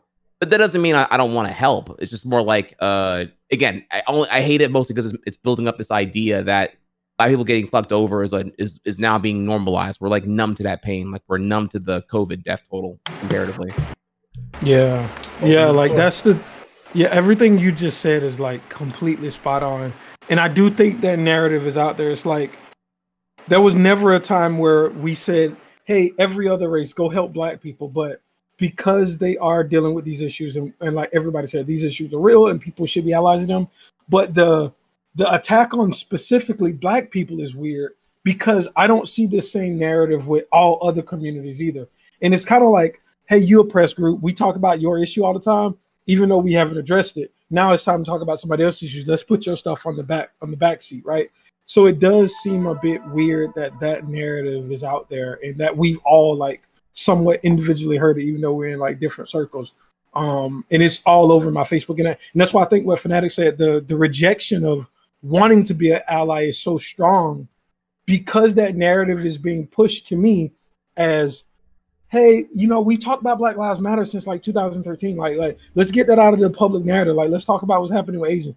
That it seems to be brought in that way. It isn't just a genuine let's increase the camaraderie with the Asian community. It's like, let's do it because we've allowed you to have the narrative for a while. But I do have to go get my kids. Fanatiq, this has been like absolutely amazing. I wish I could stay here the whole time, but I got to go get my kids before they're like kicked onto the streets. It's a predominantly white institution. No, I'm joking. It's a loving institution. But to all y'all here, this has been amazing. Next time we do this, I'll try my best to be here. Fanatiq, I loved it. I told you it was going to be amazing. You stream? It's been really good. Yeah, I stream. I'm about that Twitch. Oh yeah, I stream on Twitch at GSU Gambit. I'm actually about to raid in the Fanatiq right now because everybody wants to continue to hear the conversation. But I'm GSU Gambit on Twitch. I do have a thing going if you're a person that wants to help out with Black issues. So I go back to my high school all the time. I'm doing scholarships every year. This year I'm doing like 2 scholarships, but I'm also publicly funding a different one so that we can try to get like 3 scholarships. So if you're a person that likes to give, I support STEM. I give away STEM scholarships every year. Any donations and things that I've gotten since 3 weeks ago, it's all going towards scholarship. So that's something you want to help out with, just donate to my channel. I promise you 100% of it goes directly to those causes. But yeah, Fanatiq, appreciate it. Everybody else here, this has been good. I'm pretty sure we'll all be talking soon. Bye, Gambit. Thank you, Gambit. Thank you so much for the raid. He did communicate that he would have to do that like beforehand, because we had to reschedule and stuff, and it was complications. Again, I'm a terrible organizer. We'll get better at that. Thank you so much, Gambit. I genuinely appreciate you. No problem. Much love, brother. All righty. So continue the conversation. Like I like when you guys were mentioning about how like there's this huge double standard and like the extent of intersectionality when it comes to Black people versus like every other community of color, because it's like it truly is, it's such a weird phenomenon, because like everyone knows about Black Lives Matter, everyone knows how like vocal like Black people are about injustice and have been. So then whenever another community is in like the news, people always turn to Black people and go, all right, well, what's your statement on this? What are you going to say? And it's like, it's almost as if people decide that like as Black people, because we are so vocal about our own issues, we are somehow obligated to, you know, speak on every single, like we're expected to be Superman. Like we have to talk about every single community of color, but then it's like fucked up because like when things are happening to us, we're not allowed to have the same expectation of everything else. And like I can see why like that would put a lot of people off, because it's just like, what do you mean I'm obligated to fight for you? You never fought for me. You know, it still sucks. I mean, regardless, we should still be allies to each other. But like, you know, it means that we should have more conversations with other communities of color. And they're like, okay, sorry, that's one of my alarms. But that just means we should have like more conversations with like other communities of color about how we can support each other, how we can be allyship. And I think the worst thing we can do is like see all our races as teams and like to be further divided, like it's us against them. That's the worst thing we can do, because I mean, that's what white supremacy wants us to do. That's why white supremacy has created systemic racism in order to categorize us and like give us benefits according to our proximity to whiteness, because it wants us to be devices against each other. So like I think that's the worst thing we could do, even though it could really suck, but like we shouldn't always see it as teams. It's us against them, because it's not us against them. It's like all of us against racism, and we're all victims of it, albeit to like different extents. But you know, we shouldn't have oppression Olympics, because at the end of the day, we want no one to go through this. There was something else that I wanted to mention. Oh, okay. The benefit that comes with like continuing to be an ally, even though you may feel like that people are like, it's true. Other communities do not fight as hard for us as we fight for them. Although if we keep doing it, I have been seeing more and more Asian communities, like more like Asian political commentators stand up and go, hey, they fuck with us heavy. We should start returning the favor. So it's not quite as like overwhelming as like, because like Black people have a tendency to go above and beyond with our support for every community.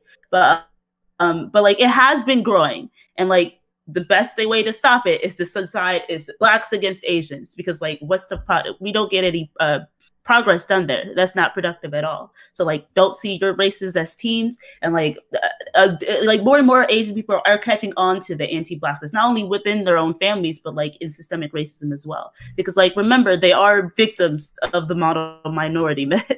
It's had the adverse effect of making a lot of Asian people, you know, anti-Black, but like, hey, people are smart, they're starting to recognize it, and you know, if we keep fighting for them, they will fight for us. Would you say victims or beneficiaries? It's both. That's the weird thing about the model minority myth, right? Because it's like on one hand, like it's so weird. It's like we know that like the thing is that women make 77 cents to like to men's dollar. That's just white women though. Asian women actually make a little bit more than that, and like that's the model minority myth perpetuated itself, because you know, these racist people who hire these people for these jobs, although it's like benefiting them in this moment, they go, oh, that's an Asian person. They're probably smart, so I'm gonna let them get this job, even though they may not be qualified for it. And like that's obviously like a racist thought to have in and of itself, but like it has its benefits because it gets them jobs, it gets them paid more. But at the same time, they're never like fully gratified or credited for their work because people just go, oh, well, you're Asian, so you're supposed to be like that. So it's almost like none of them get their true due diligence because people just decide, well, you're Asian, you're supposed to be that way. And like, that's the model minority myth perpetuating itself. So it could be like an advantage in some ways, but like, please don't mistake, it's very fucked up in others. And it does hurt people in the long run. It is very, like, I think the same phenomenon kind of happens in like Black communities. It's like people always complain about affirmative action. They're just like, oh, well, the only reason they're caring about your issues is because they're Black. And it's just like, well, bitch, 400 years of slavery. We're still going through mass incarceration. Let me have my advantages, okay? Let me pull my Black card, you know? So, like, I don't think it's weird that, like, they can both benefit and be at a disadvantage of the same thing at the same time. Great response. You're not gonna trip me up. You're not gonna trip me. All right, good. I'm sorry, but I was gonna say, same way that there's definitely the story of the model minority. I think Black people are in such an interesting place in America where they're like the anti-model minority, where it's just like, all right, we all kind of agree that you guys are down bad. So for you to be down bad and then see somebody else struggling, that you're not like, it's like having a homeless person and then everybody agree like, yeah, we really need to chip together to get this guy some help. And then somebody like gets somebody gets in a car accident and their foot's kind of broken, and it's just like, we just gave you mad money. You should. I just got this. What do you mean? What do you mean I'm supposed to be helping out? I understand that we would like to have a cohesive unity. Like that is 100% just an aspiration for humanity. But it is I 100% reject the notion that any group is, especially a group that's been disproportionately harmed, is now accountable for making sure that others are not. Not to say that these people should be like objectively trying to remove themselves from that process of making things better. I think to say that they're held to a higher standard of accountability because they were in a bad position is absolutely silly. I know people try to do that. It's just gross. I always hate this phrase because it's like a bunch of white supremacists that use it. It's legitimately inverse racism. Like you got hit with racism so bad that now you're the defender of all trauma. It's I just hate it. I don't like it. I'm gonna get you a noise gate. Whenever you talk, it's like a cartoon. Like I like hear screams and whistles in the background and like sound. Oh no! So I live in a townhouse, and this is absolutely not a town. So I hear everything all the time. Sorry. you need a noise gate. Get a noise gate on your mic. Yeah, we'll work on that. Right, that's the next investment. That's the next one. Yeah, I was gonna say that I think like one of the major differences between the two communities is, well, at least between like the support behind the movements, I would say, is the plan of action.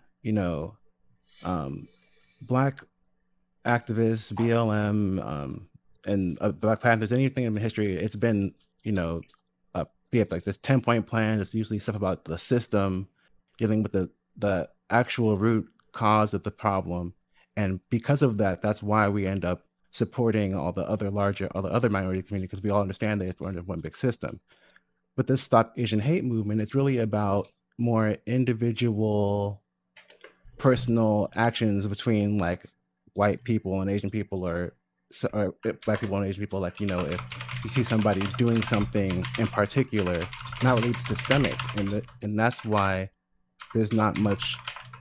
I would say there's not much you could do, but it's more like there's not much visibility on like support that Black people can do towards Stop Asian Hate, because really, besides like doing like a march, like, there's no like any kind of plan towards talking about the same situations as dealing with racism or the issues that climate change or whatever, anything that has to deal with, the overall international community, like stuff like that. There's so much more that needs to be talked about. And since the Stop Asian Hate movement is really like, kind of like a very small, like I don't know if it's small, but like it's almost like a corporatized movement. It's already like off the jump, kind of just made to like kind of just have people have like a hashtag, you know, there's not really like a game plan, and there's no reason, like, you know, since there's not a reason for people to come behind, but it's not really like a movement to fall behind, because like there's already been movements that there already are movements for stuff like that. So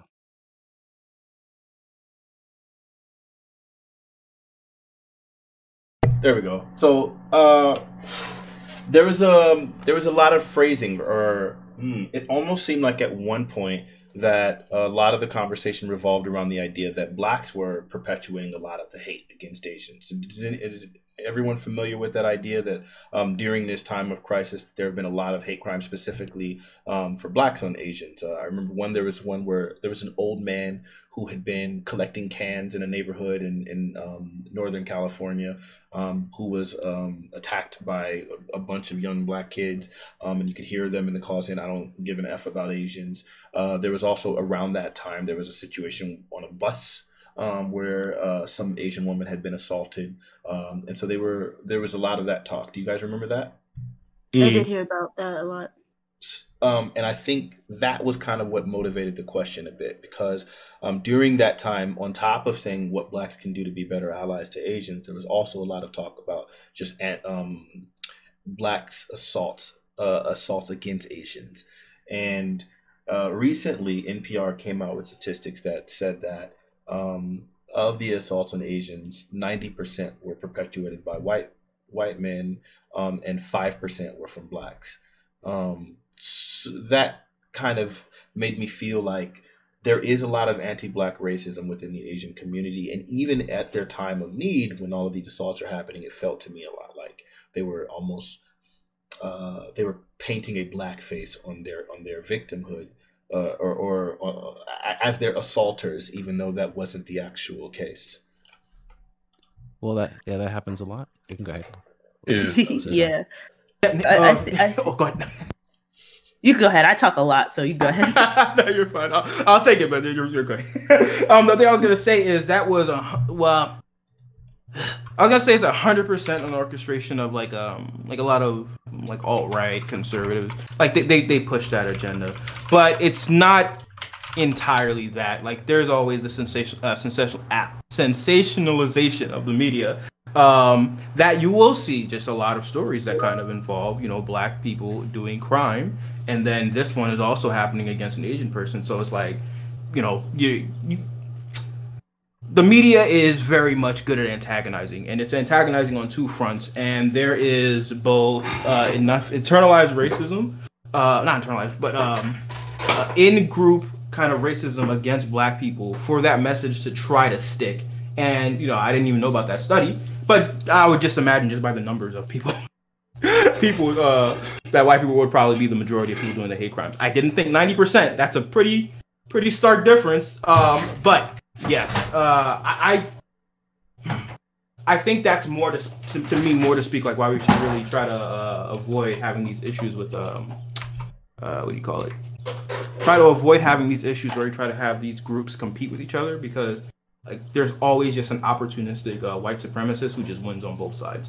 So yeah, that's all I want to say. Yeah, I agree with all of that. Filling up both cups at the same time.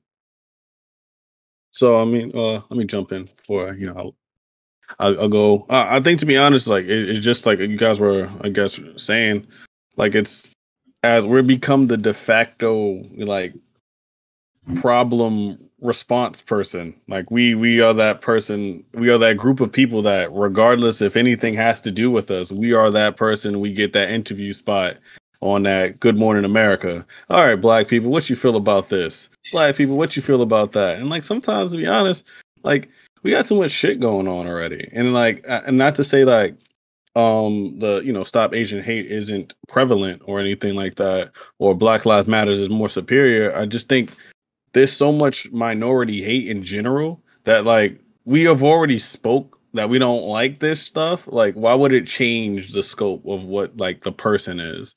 And like, just to be honest, like when it comes to like looking for allies and stuff like that, I honestly just care if you're just a decent human. Like if you're a decent human, you'll stand against whatever. And I think the common misconception is where when you label someone an ally, you restrict them to that group. So it's like, I can be an ally for group X, but doesn't mean I will not sympathize or empathize for group Y. Like, being an ally means I have to be completely transparent. So if black people are doing like scummy shit, I have to be like, yo, y'all wildin'.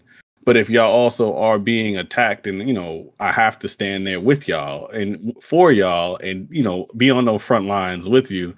So it's like I think we should like personally eradicate that whole ally thing. And it's either you a teammate or like you not with me, because it's like allies seems like you can pick and choose your battles, and you can pick and choose your involvement. Like us all, we can make these Twitter posts like, yeah, Black Lives Matter, and then it's like, all right, we gotta start emailing your politicians. Oh, that's too much work. But I got that BLM hashtag in my Twitter profile, so I'm with y'all. So when the revolution start coming, you ain't gonna knock on my door. So it's like, it's kind of like checking both sides. And then it's like, white supremacists like, oh, you ain't posting on that black shit, so we go with you too. So it's like, hey, I'm not a problem, but I'm not a solution. I'm just here in the middle, coming and going whenever I feel like it. So it's like, we kind of have to hold ourselves accountable and almost not care for allies. Like, it's good. It's great. Like, you've ever seen any type of, movements, it's come to great success between both sides, like coming together, or multiple sides coming together, just getting a lot of things taken out of, like getting us more rights. It was not too long ago we were just 3/5 of individuals, but it took not just us being upset about it. So it's like, it's common human decency is where I wish we just like push for. So yeah, I'm for stopping Asian hate. I'm with it. Y'all got me, you know what I'm saying? But just know I still got stuff going on too. And like, I still wish like help wasn't just one-sided. And a lot of times it seems like in the media, like they will perpetuate a story. It's like, oh, we got to help, Asian people, or, the Asians got to, black people got to get up and do things. And it's like, don't you, know what's going on here? Like, it should be help these groups, help the groups, policy changes. But, news try to push their agenda. The whole reason why, Stop Hate stuff has been, all about COVID and their political agendas. But that's a different conversation for a different day. So I'll leave it at that. Mm-hmm. And I wanted to talk a little bit more about the about like what to think when you watch the news and you see all these newscasters suddenly bringing up every single instance of like Black people, attacking Asian as they can find, and like what to think about that, and like how to navigate, like what to do about it. So like whenever you see like incidents like that, and like as Fanatiq mentioned, they're like they're pretty few in the large scheme of things, but they're further pushed in the media, and like I'll explain why, at least my views on why, a little bit later. But like whenever you see incidents like this, it is important to always remember like this is exactly the function of like white supremacy carrying it out itself on both sides. Because when you see that group of Black teenagers attack that like Asian elderly man, from the Black kid side, they're saying, well, I don't give a fuck about Asians because they never stand up for us. Especially there's a very unique relationship between like Black community and the Asian community, especially me as a Black woman, because it's kind of like a big thing that's been talking about racist like hair businesses, and how like and like not just hair businesses, but like what's her name, Latasha Hardings, I think her name was. But about like there's always been like this large shroud of tension between Asians and Black in the same community. So like from those Black teenagers side, they're saying I don't give a fuck about Asians because they don't stand up for us.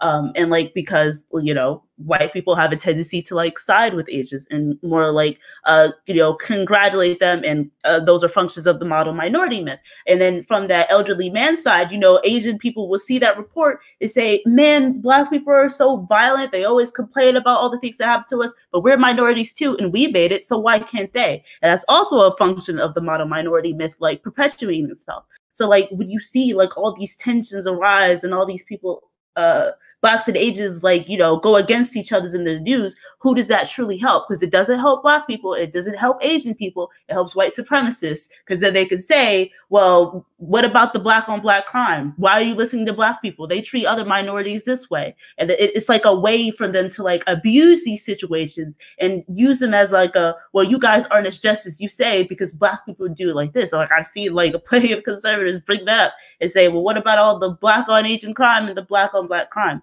So it's truly a function of like white supremacy and racism perpetuating itself to try to like, you know, pass the blame off to someone else. Like when like I wasn't surprised at all when Fanatiq brought up that statistic about like, well, most of the hate crimes that are committed against Asians are by white people and not by black people. And yet when we look at the news, it looks like it's like a feud between black people and Asian people, and that's like the big thing. It kind of like erases white accountability from the whole picture. And like that's totally done on purpose because it's like it's kind of an initiative to kind of like put it off onto just put it off onto black people, you know, that's black people's fault, because it's just like, I mean, it was a white shooter who killed those like 8 women, and so like why are we getting all these articles about black people being, you know, held accountable for these things that are happening, when it wasn't even one of our instances that like set it into motion, you know. Don't get me wrong, when we see incidents like this, it's important that we don't ignore it. We shouldn't ignore it and be like, well, whatever, because, you know, it is a huge issue within both of our communities. But don't ever let that distract you from the big picture that like, hey, you know, we are not to be held accountable for all the racism that Asians face. Just the same as like Asians are not to be held accountable for all the racism that black people face. And like, don't get this to be that like white people are the ones to be accountable, because it's not even that. It's like the whole idea of white supremacy and how it has built itself and like planted itself and rooted itself into American culture in the first place. So it's important. And the reason why they like make all these divisive, they try to get us to see ourselves as like teams, blacks versus Asians, blacks versus Hispanics, and like vice versa, is because it's to take you away from the big picture and to attack like, these are all symptoms. Never forget that all these things are symptoms. And the big problem is handling systemic racism, you know, dismantling the model minority myth, because I would say that it's more harmful more times than not. And like this is why I said earlier, like, even though we see like all the instances where like Asian people are like oftentimes the perpetuators of white supremacy, we should see that and take that as an initiative to like stop supporting and stop being an ally. Well, we talked about the word ally. I do really like your analysis of the word ally. Like, you know, we shouldn't take that as an excuse to not be a good person and just let racism and injustice happen to a group simply because like for revenge. You know, because that's not productive. That doesn't help anybody. In fact, the only people it does help is racist and white supremacists. So, you know, it goes both ways. Plenty of black people are racist. Plenty of Asian people are racist. So never take that. The worst thing we could do is make racist teams, because it's not blacks versus Asians or Hispanics versus blacks, or like it's not even black versus white. It's people, good-hearted people against racism. So like never lose sight of that. Well, I just gotta speak up there. No black person is racist and black men don't cheat, so I don't know what's going on here. Mm-hmm. That's my What's the second one? What's that second one? Yeah, right, exactly. That's what I'm saying. You know what I'm saying? We all know. Okay. I hate him. For sure. Look, I think the thing that I guess matters here, I think the thing that I would say is important in this particular issue is coalition building. And I think coalition building is absolutely essential. Like when it came to like the feminist movement to try to get women's suffrage, right? There was like absolutely coalition building in that, where like they needed black women just as much as they needed white women. They needed some black men and some white men just like they needed white women in order to get that. It didn't happen just by women alone, and it didn't happen just by white women alone, even though there was like some issues with black women being able to vote at the time when they were pushing for women's suffrage in general, right? So coalitions are absolutely essential. I think my main goal here is to kind of bring in the broader conversation about whether or not the same calls to action should be reciprocated for the Asian community. when it comes to Black issues as well. And the agreement that I do think that in the interest of coalition building, it might be in our best interest to, ally as much as possible, stand for Asian issues as much as we do with Black issues, even though maybe it's disproportionately, the issues are disproportionately affecting Black people, in my opinion. Yeah, I think we definitely should. It's beneficial for humanity. It's for all of us to join together and share our struggles. Struggles help build consciousness, and that's putting struggles together is how you guys can overcome the struggle. And I believe that however, if that's like I was saying, I was saying before, I feel like the main issue was like the plan of action. If there's a way for the communities to join together in any way, I'm sure we would all be happy to do so. I don't know if we're going to get into it because we don't have time, but the organization of BLM and the organization, which I guess would be for Stop Asian Hate, are two completely different entities, so to speak, with two different histories and two different points of view right now, because like in society, because of various different situations. And so I don't think there's really a way for them to really kind of join together as that, but as the communities in some other way, we should 100% find some way to join some sort of coalition to help each other out. For sure. I listen, I guess we're at the ending point.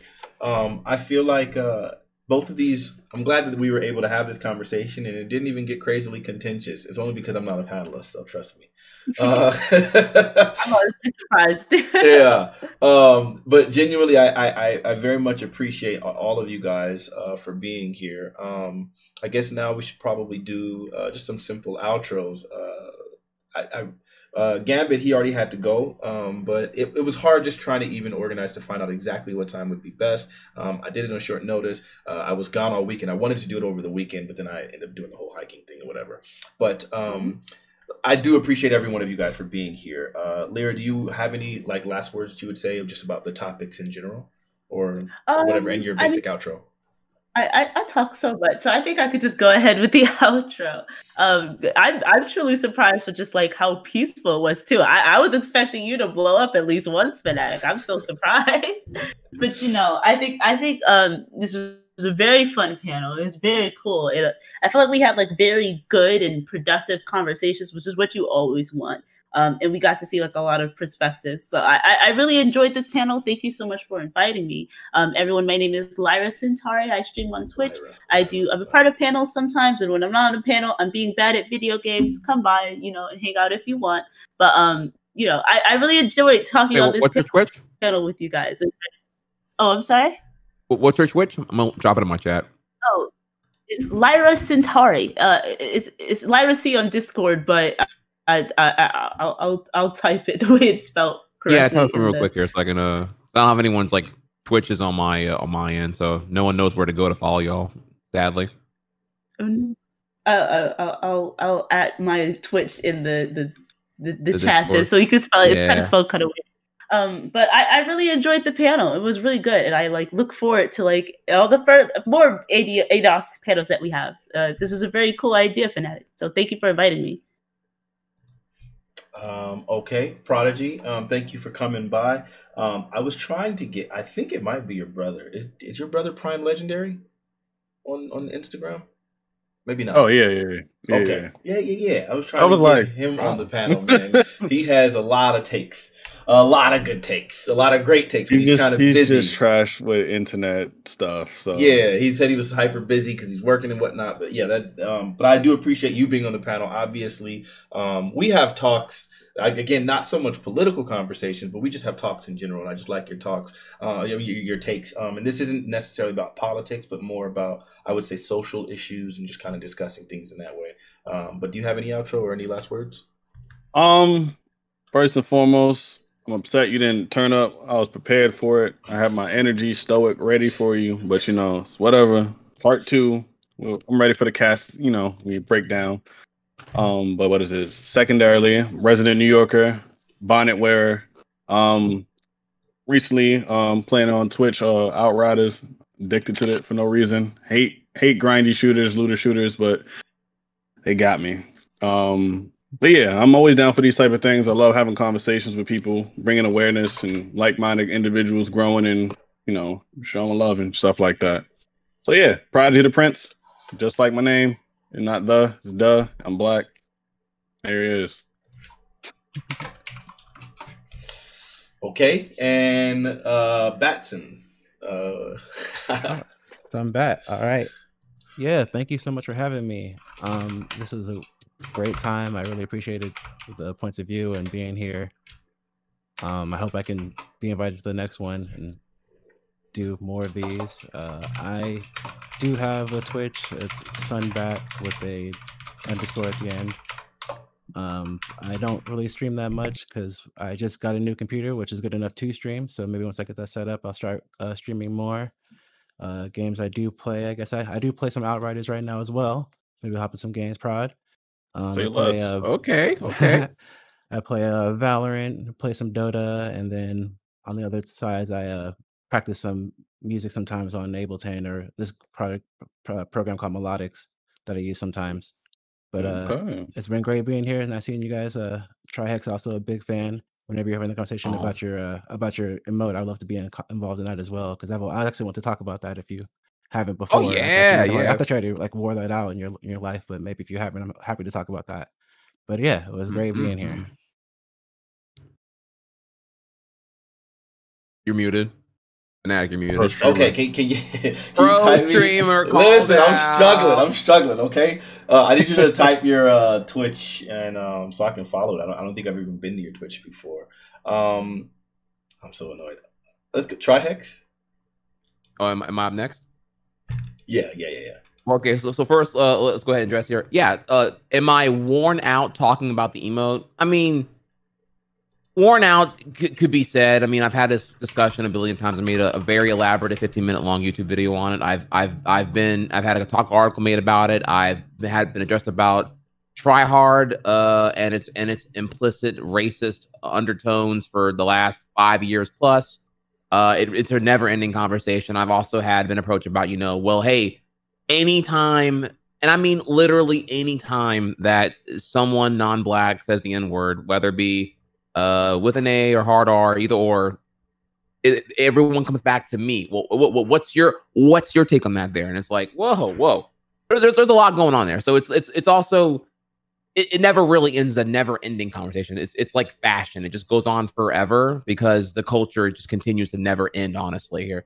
So as far as like, am I done talking about the emote? I mean, no. But also, I have not done enough, in my opinion, I have not done enough outreach with other POCs, particularly Black people, to hear from smaller partners and just other voices here about like what it's like for them.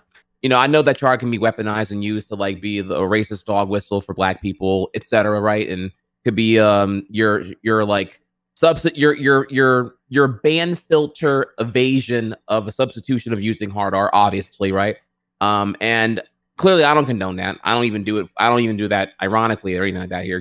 On mine and my community, it's used for complete empowerment and for positivity.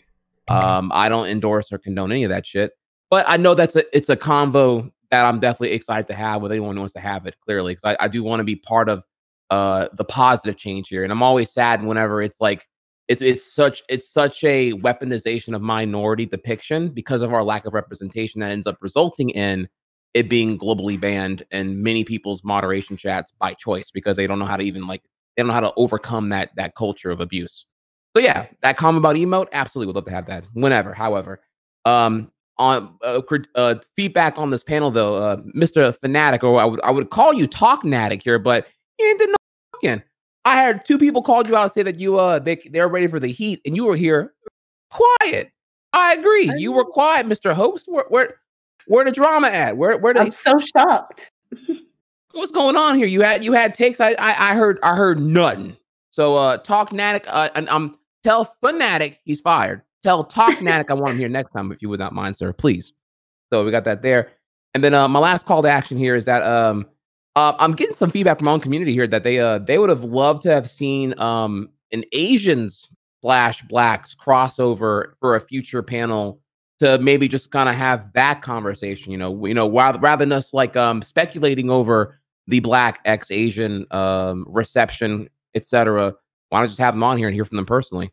So I would love to hear how Asian people are handling things right now on the hate crimes and the bigotry, but also to hear from them about like, well, how do you perceive black people right now, and how's that compared to your parents, who I would think are much more antiquated in their perceptions here.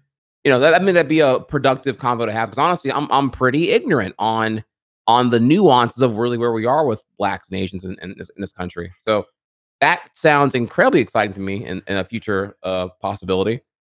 And then with that, sorry, I'm long-winded here, but and then for the outro here, I don't know. I think I said whatever I said, and I believe whatever I believe. I look forward to more of these. This was pretty fun. I had a great time with all y'all here, and yeah, I don't know. I don't have much else beyond that. Oh man, that sounds absolutely fantastic. I would love for like Primecast to host that kind of conversation so I can actually speak up in that one. I don't want to host that because then I got to shut up and just, be the host. Like I need to be able to go in on that. Because I promise you, man, I got some takes on that. On other panels, but not his own. Okay. Only because I'm hosting, man. But I do be ratchet. There's no denying it. But yeah, I genuinely appreciate that. And to be honest, that could absolutely be a topic for one of these times. I think that would fit within the scope of ADOS for sure. Not that everyone else can't have an opinion and take on it, but yeah, I think the idea of discussing the influence of that emote and how it's affected, how it's absolutely weaponized, how it's misused sometimes, and in some of the backlash, and some of I think what the harm can be caused in denying the usage of that face and just completely getting rid of it, which I think serves as also like a promotion for your stream and things like that. I think there's so much conversation to be had on that, and I know you've probably had it a bunch of times, but I would love to be engaged in one of those conversations. I can't be engaged. Well, we have to have Prime Kai's host that. We'll see. All right, lastly. I can host that. Look, if you host it. Yeah, for sure. And then we'll have Prime Kai's as the guest. Jeff, do you have any last words or final thing? Thank you so much for being here. I know you're a busy man, always working, being one of the best programmers of all time. And I know that they put you in every meeting they can possibly get you in. But I know that, you did make it work. So I genuinely appreciate you for doing that. I took that as a personal favor, and I genuinely appreciate you. Thank you. Any last words? Problem. Sure. Yeah, it's been a really great time. I had a lot of fun hearing everybody's kind of opinion. I hope anything I said was I don't know if I can say insightful, but at least entertaining, more informative. Yeah, that was very fun. I'd love to do this again. I will see schedule wise what that looks like. But it was very entertaining. I had a lot of fun. Yeah, you can find me on Twitch. I used to stream. I hate this dude. A little bit ago. I hate him. I knew it was coming. I don't really have. I'm so annoyed. I think Fanatiq should drop my link. Fanatiq, can you drop my link in there so people can see my stream? That I stream all the time. Well, I used to stream all the time, but now he can actually just show my link because he knows it. Because I think Fanatiq was my first sub. Now that I think about it. Yeah, so that's it. It's been really cool talking to you guys. I hate him so much. I just hurt my hand on my chair. I literally despise this man. Oh my god! So he doesn't stream at all. He's just trolling me, and he just wants to piss me off. But we're gonna move past that. Anyway, I am so thankful. You got a reaction. I really despise we're getting him. some Fanatiq now. He's disgusting. He should stream. He's actually like a hyper talented card player, but and some never mind. We're not going to go into that one. I got another one. I'm sorry. Go ahead. So for Trihex, I think if you do that conversation again, I know you've had it about. I want to see. I don't know if you've ever had one, but can you have the Brain Slug guy on? Because I remember like way back in like the Justin TV early Twitch days, there was a Brain Slug, and then there was just a big I don't want to call him big, overweight black man, and then the joke was basically how do you make that face? And then they would say, they type in the emote, and then they would say it's big, big Nick. Not the full word, so I don't think that's slur. Sorry. And then he removed it, made it paid only because, you know, people are trolling him and, you know, they're basically just saying the N-word on him. And then somebody made an app, like basically like a better Twitch TV thing. And then they changed the emote to bigger, full N-word with the hard R. And I've never heard his response to that. I imagine he probably has after all these years. But it was crazy because I remember just, you know, I'm black. I can kind of laugh at that and be like, haha, you know, big N-word, but he's not really saying the full word. It's just kind of a joke. But then he clearly had a problem with it. And then some, I'm going to imagine they're white guys kind of just said like, no, we're going to call you the full N-word now. And it's even funnier because now we own it. And yeah, I'd love to hear his perspective on it. Because I remember that and just being like, that's terrible. That individual, his name is Buana. I don't know if he still is. He was a Twitch administrator, Twitch admin. And I don't know what he's up to these days. I think he still streams or if so much less actively than he was back in like 2013 when I recognized him. Yeah, he did remove his brain slug emote because it was being used almost universally for racist dog whistles and for substitution of Big Nig. That's what people would pretend the code was to trick people to say that because they thought that was the actual code because it seemed so intuitive that it was obviously that. Yeah, then he got rid of it to make it a sub emote. Ultimately to hear all the racist dog whistles that were going on there.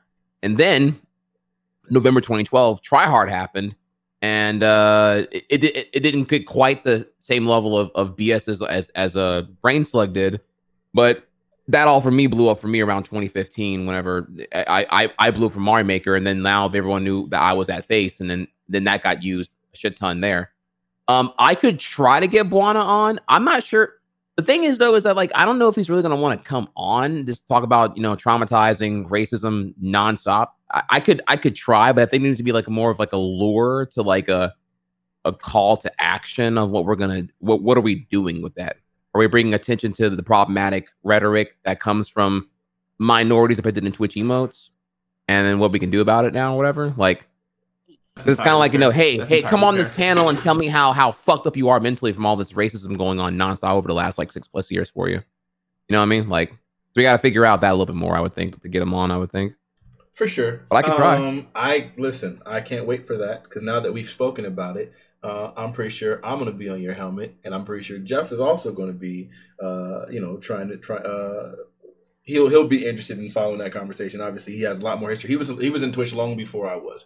Not long, but for quite a bit. Because I think I barely got into Twitch like right when they were transitioning from Justin to Twitch.